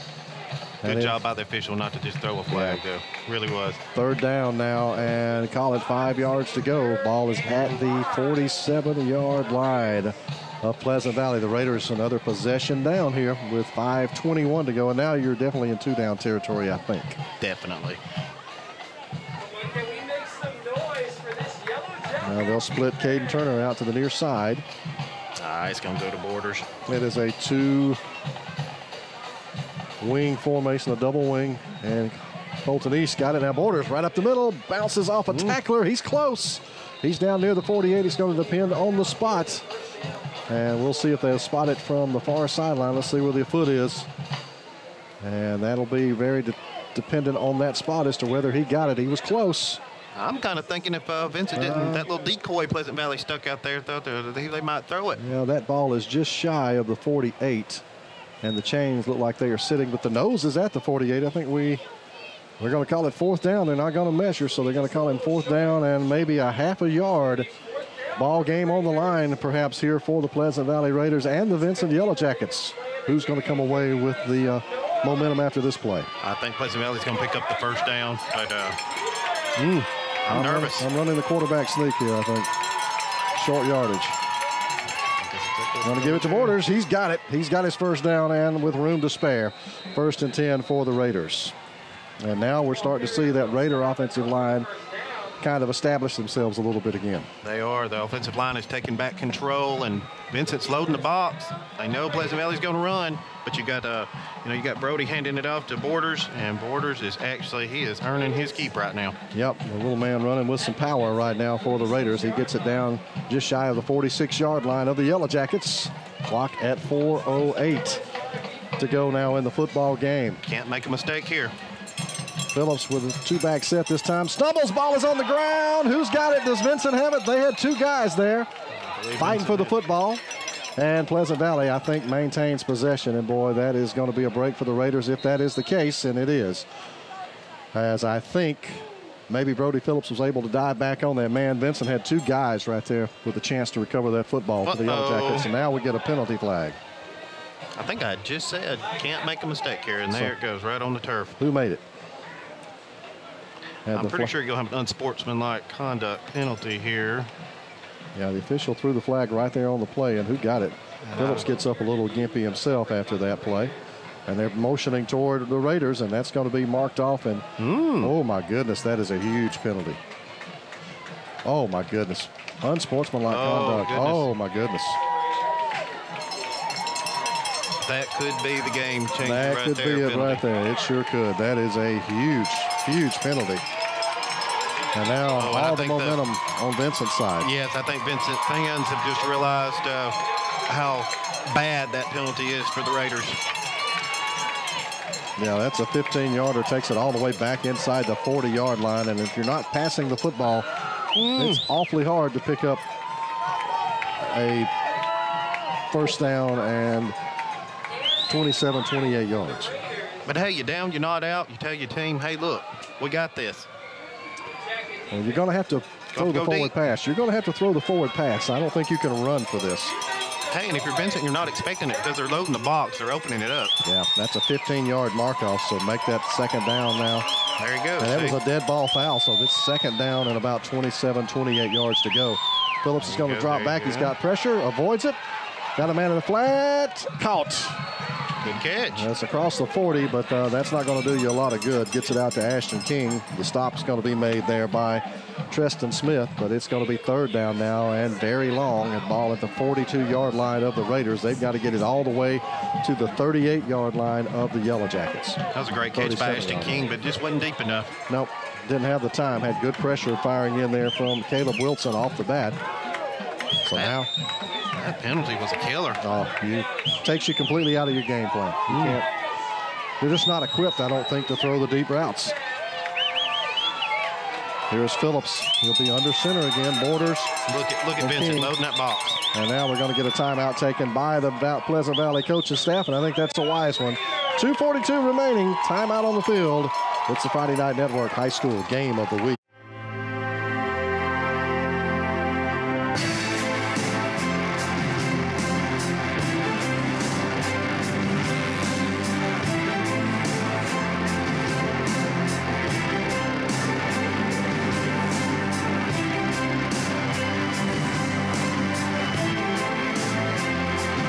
See the full line today at Talladega Cycle Sales on Highway 21 in Talladega or online at TalladegaCycleSales.com. Advantage Tire on Highway 202 is the trusted name for tires and wheels in the Anniston area. You'll find the best tire service around. Plus, they do brake work and alignments. It doesn't matter what you're driving, you'll find the best selection of tires or wheels to suit your needs at even better prices from local folks you've trusted for years. And Advantage Tire is well known for their fast, friendly service.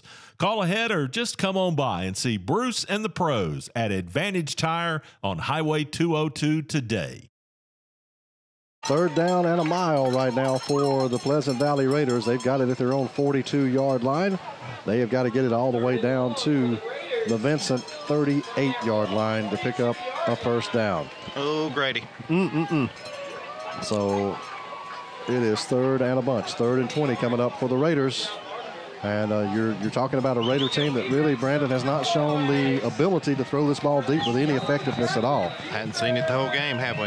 And, you know, the defense right now is going to pin their ears back, and they're going to be coming for Brody Phillips. Look at that ball. Vincent has got it loaded. Yep, and they've got a tight formation, single wide out, fake it, drop him back. Phillips is going to fire it over the middle. Intercepted. Intercepted. That would explain why they haven't been with the deep ball, wouldn't it? Yep. That just floated on up there, and Vincent was able to get under it and make the catch. Yep. That might have just been the dagger. Xavier Kelly with the pick, and Vincent will have it with 2:33 to go. Pleasant Valley can stop it a couple of times, and that's it for the Raiders. So the Yellow Jackets can, I think, turn to Mr. Hardy perhaps and milk this one on down. Well, you would think that. But you never know. You never know. I bet them folks at the Gridiron are having a blast right now. I bet they are, they're too. jumping up and down. I bet they are, too. It's been a good football game to start the season, no doubt about that. I bet you they're hooping and hollering now anyway, since we just called them out anyway on it. Probably so. Don't drop your hot wings. This is a game. I'd say this is the best game all Friday night. Of course, want to remind you that you're speaking of the Gridiron, here's the give to Hardy, as he kind of is tripped up and kind of hesitates as he goes to the line of scrimmage and doesn't get anything. Good stop there by the interior of the line. 2nd down and long coming up. Of course, want to remind you the premiere on September the 5th, Tuesday night. We'll be live at the Gridiron every Tuesday night talking high school football for an hour. And we'll have coaches coming in as guests and talking everything high school football right here on FNN. Again, the premiere is Tuesday, September the 5th, 7 p.m. You going to get me an autograph? Well, I figure you can come get your own. Get my own? All right. Yeah. Who am I getting an autograph from? The man, Brody Kroll. Brody Kroll. Here is a shotgun set. Dusty Davis fumbled. The ball is on the ground, and Pleasant Valley has it. Can you believe that? Hardy fumbles the football. Jonathan Evans falls on it, and Pleasant Valley has new life with 1 minute and 47 seconds left to go in this one, and they're going to have the ball inside the 45-yard line of the Yellow Jackets. Oh, my goodness. My heart can't take no more. Chris Hardy with the fumble. Pleasant Valley able to jump on it. Now we can see what Pleasant Valley can do, but they still can't go deep in there. There's only 1 minute and 47 left. Got 2 timeouts. And now Vincent will take a timeout. They want to get their defensive game plan set as we've got 1 minute 47 to go. We're back with the conclusion coming up here on the Friday Night Network. Hi, everybody. Eli Gold here, and we are celebrating at Town and Country Ford. The numbers are in, and Ford is again America's best-selling brand and the #1 selling vehicle for 40 years, the Ford F-150, and we've got a ton of them from which you can choose. The highest owner loyalty of any brand is what makes Ford happen, and Town and Country Ford's people are what make the dealership happen. People and selection. You can't beat it. Town and Country Ford, Bessemer and Pell City. Hello, I'm Johnny Warren with Anniston EMS, and we're proud to be a part of the excitement of high school football games by providing emergency on-site services for local high school games. Anniston EMS provides this area with skilled, innovative, and dependable emergency care. As the area's only public safety company, Anniston EMS features dedicated employees who provide patients the highest quality pre-hospital care available. When you see Anniston EMS, you're seeing the best care possible. Play hard and be safe from all of us at Anniston EMS. 1st and 10 for the Raiders, 1:47 remaining in the football game. They've got it at the 44-yard line of the Vincent Yellow Jackets after the turnover. Here is Brody Phillips, hands it to Borders. He's got room. He's inside the 40, stumbles down near the 37-yard line. He'll be corralled there. Up to make the stop, that is number 13, Treston Smith, and the Raiders going to hurry up right to the line of scrimmage. 2nd down, and call it a couple. Gain of 8 by Borders. Got to be in hurry-up mode here. And now they're going to snap it, and you're going to get the penalty on Vincent. They don't get the player off. There goes Borders. He's got the 1st down and a little more, but you can take the 5-yard step off here and stop the clock. And that's a big play for the Raider offense. It gives them just a few more seconds, Brandon. That's all it took. Not getting that player off the field in time. It's just going to add on to it. Borders is they're just going to give it to him. That's all they really can do. Vincent knows what they're going to do, but they just can't. They don't have an answer for him. He was sprinting, trying to get off the field, and just couldn't make it. That's a 5-yard walk-off. That is a 1st down. And now it'll be 1st and 10 down inside the 33, down about the 32-yard line. for Pleasant Valley. You can run your offense here with 2 timeouts left. Phillips hands it off. Or rather, yeah, and that's going to be the little misdirection give, and that's going to work nicely as finding some running room there was big number 42 for the Raiders, who we don't have on the roster, but it was a nice run nevertheless.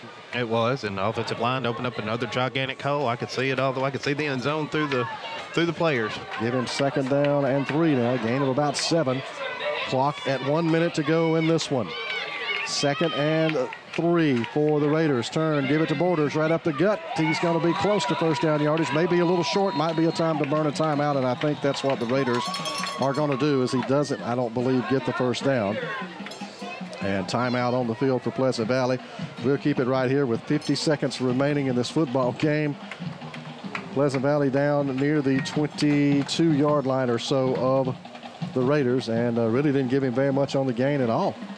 No, not at all. Well, they haven't moved the chain. My chain guy's been real slow. My down marker guy's been real slow to move the marker tonight. Call that about 3rd and maybe a yard and a half. Yeah, about a yard and a half. Key for you here if you're Pleasant Valley, you really need to pick this up here so you don't have to burn that last time out. You got 50 seconds left. If you're going to keep it on the ground, you need to have that in your pocket to use down the stretch here. I wouldn't use any misdirection. I would hand it to Borders, put it in the hands of my senior, and pick up that first down, get the clock to stop. And I'm sure they're calling a couple of plays over on the sideline right now. And that'll give me time to find the heart attack paddles, because I just don't know if I can take it. This is some excitement. This is high school football at its best right here. 2 teams that have been knocking heads all night. They have played this game evenly from the beginning, and it's a shame that either one of them have to lose this one. Everybody's standing in excitement. Brody Phillips under center. 3rd down. Borders is your setback. And he's got it going the other way, cuts it up the field, makes a little move. He's going to have his first down. And Pleasant Valley will stop the clock with 44.5 seconds remaining. And now Vincent has a player slow to get up. I think that might be a cramp, but he makes his way up, and he's not going to be down. So Pleasant Valley huddling a little surprisingly. I know they had just a second, but now the clock starts. Here are the Raiders with 40 seconds to go. Phillips. Borders in the backfield, double wing, now having some problem. A little confusion now. They'll double it up over on that left side. Running a lot of clock. Borders has got it off that left side, finds a crease, and he is still on his feet fighting for yardage down near the first down, inside the 20, down near the 10-yard line. And the clock still runs. Now the officials will blow it dead. Do we have the final timeout taken by the Raiders? I think we do. And we do, and if I'm not mistaken, that's the last one for Pleasant Valley. So really right here, Brandon, you've got the ball at the 10-yard line. You're going to have time for a couple of plays, 2 or 3 plays, but if you run the football, you're only going to have time for 1, maybe 2 at most. You're going to have to throw the football here. You're going to have to. You've got to. You got to get it to the sideline somehow. But I don't think that's what's going to happen. I think Pleasant Valley's going to put it in the hands of Borders, and he's going to put it in the end zone. If he gets tackled. I don't think he's going to get tackled. If he gets tackled, Vincent is on their heels. They just look like they look shell-shocked right now. Well, they are a little shell-shocked, but of course he can get a first down. He's a yard short, so that would give you a few seconds. Then you can spike the ball. And then, I think you got 3 plays. Yeah, I think probably if you get the first down here. But you've got to get the first down here. I mean, that's absolutely a must. If you don't, I don't know that you're going to get the play off. So here it is, 2nd down and about a yard to go. Everybody standing up. The Yellow Jackets are going to stack the box, and Vincent is going to come right at him, we think, with the play. Gave it to Borders, got his first down, and that'll stop the clock with 15.7 seconds to go. Pleasant Valley going to get right up there, and they're going to have to spike this football as soon as the official marks it in play. It's going to start right on the officials there. The clock is starting. There it goes. You got to get up under center. The clock is not slow. It's a little slow to start. And it spikes the ball. And it runs. The clock's still running with, it ran about 3 or 4 extra seconds off the clock right there. Well, that was to make up for the seconds they lost where he was trailing and get it to start a second ago. So 10 seconds, all that are remaining. But I think you're going to see Pleasant Valley get a little mad here. Yeah. Well, they haven't even said anything to this point. So it's 1st and goal, or 2nd and goal now after the spike. They're down at the 8-yard line. You've got 2 plays if you throw it, 1 play if you run it. Run it. and hold on to your wing if you're at the gridiron. Ohatchee has beaten Raglan tonight 21-6. So the Indians keep on rolling up on the creek bank. Split backfield set. This could be the last play. And they're going to give it. It is a reverse up the middle. Colton Easton stopped. That's going to do it. That is going to do it. Vincent is going to win the football game as Pleasant Valley comes up just shy. What a football game. And pandemonium breaks out here for the Vincent Yellow Jackets as they get the huge win here at home tonight over a team that beat them 42-0 last season. What a game. Wow. And you can see the excitement out there as the Yellow Jackets are in a pile just across their own 40-yard line, and this is a program that is hungry to win. I know who's in the bottom of that pile. That is big number Chris Hardy. He was the first one to run out there and fall down because him fumbling that ball earlier, I bet he was like, woo, thank you, fellas. Yep, thank you guys for helping me out and not making me the GOAT tonight. He'd had too good of a game, so what a thriller. Vincent wins it tonight 14-13 over the Pleasant Valley Raiders here in Vincent. We will grab a timeout, and Brandon and I will be back to wrap up things next. This is the Friday Night Network High School Game of the Week. Big Daddy's Barbecue on Highway 21 is where Munford comes to eat. You'll always find delicious home cooking daily with fast, friendly service. Big Daddy's offers plates or sandwiches with all your favorite sides to choose from, specializing in wings, burgers, chicken, ribs, and barbecue. Open early, open late, 6 days a week. Come in with family or friends or call ahead and take it home. 256-358-9005. Big Daddy's Barbecue, proud supporters of the Munford Lions. Step into the offices of J. Britt Middlebrook, CPA, where you'll find professional one-on-one service for business and individual clients. In this ever-changing tax and economic climate, you can count on receiving the expert advice you need. J. Britt Middlebrook works hard to provide every client what they need to meet all deadlines. Tax season will be here soon. For all your accounting service needs, call or stop by at 1913 Berry Street in Oxford. That's J. Britt Middlebrook, CPA. What's behind the CA? A world full of opportunities. Where are you now? Where are you going? Where do you want to be? These are all important in determining your path in life. More importantly, why be ordinary when you can be extraordinary? At Central Alabama Community College, you can be anything you wish to be. Don't put your future on hold and don't settle for less than excellence. We are Central Alabama Community College. Central to you. Central to your success. Professional Apothecary has been the Talladega area's trusted hometown pharmacy for generations. We can meet all your prescription and insurance needs. Plus, you'll find all the basic over-the-counter medications. There's a full line of support hose, and don't forget to check out our Dollar Saver shelf. When it comes to medical supplies, Professional Apothecary has you covered. You'll find everything from mobility needs to home and portable oxygen, CPAP equipment and supplies, easy lift chairs, and a full line of Dr. Comfort shoes. Thank you for shopping at Professional Apothecary. Just off the square in Talladega.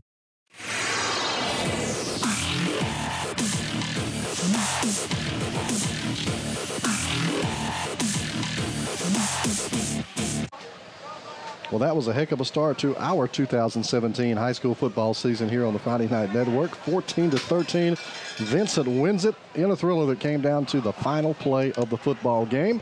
Grady Sapp, Brandon Steele here to wrap it up tonight. And Brandon, if that's any indication of what we're in store for this year, it's going to be a fun year. I don't know if my heart can take it. That was some good stuff. That was a good one. We will be somewhere next Friday night. We'll announce that coming up first of the week. Make sure to plan to join us next Friday at 6:30 for the high school football game of the week here on the Friday Night Network. Good night, everyone.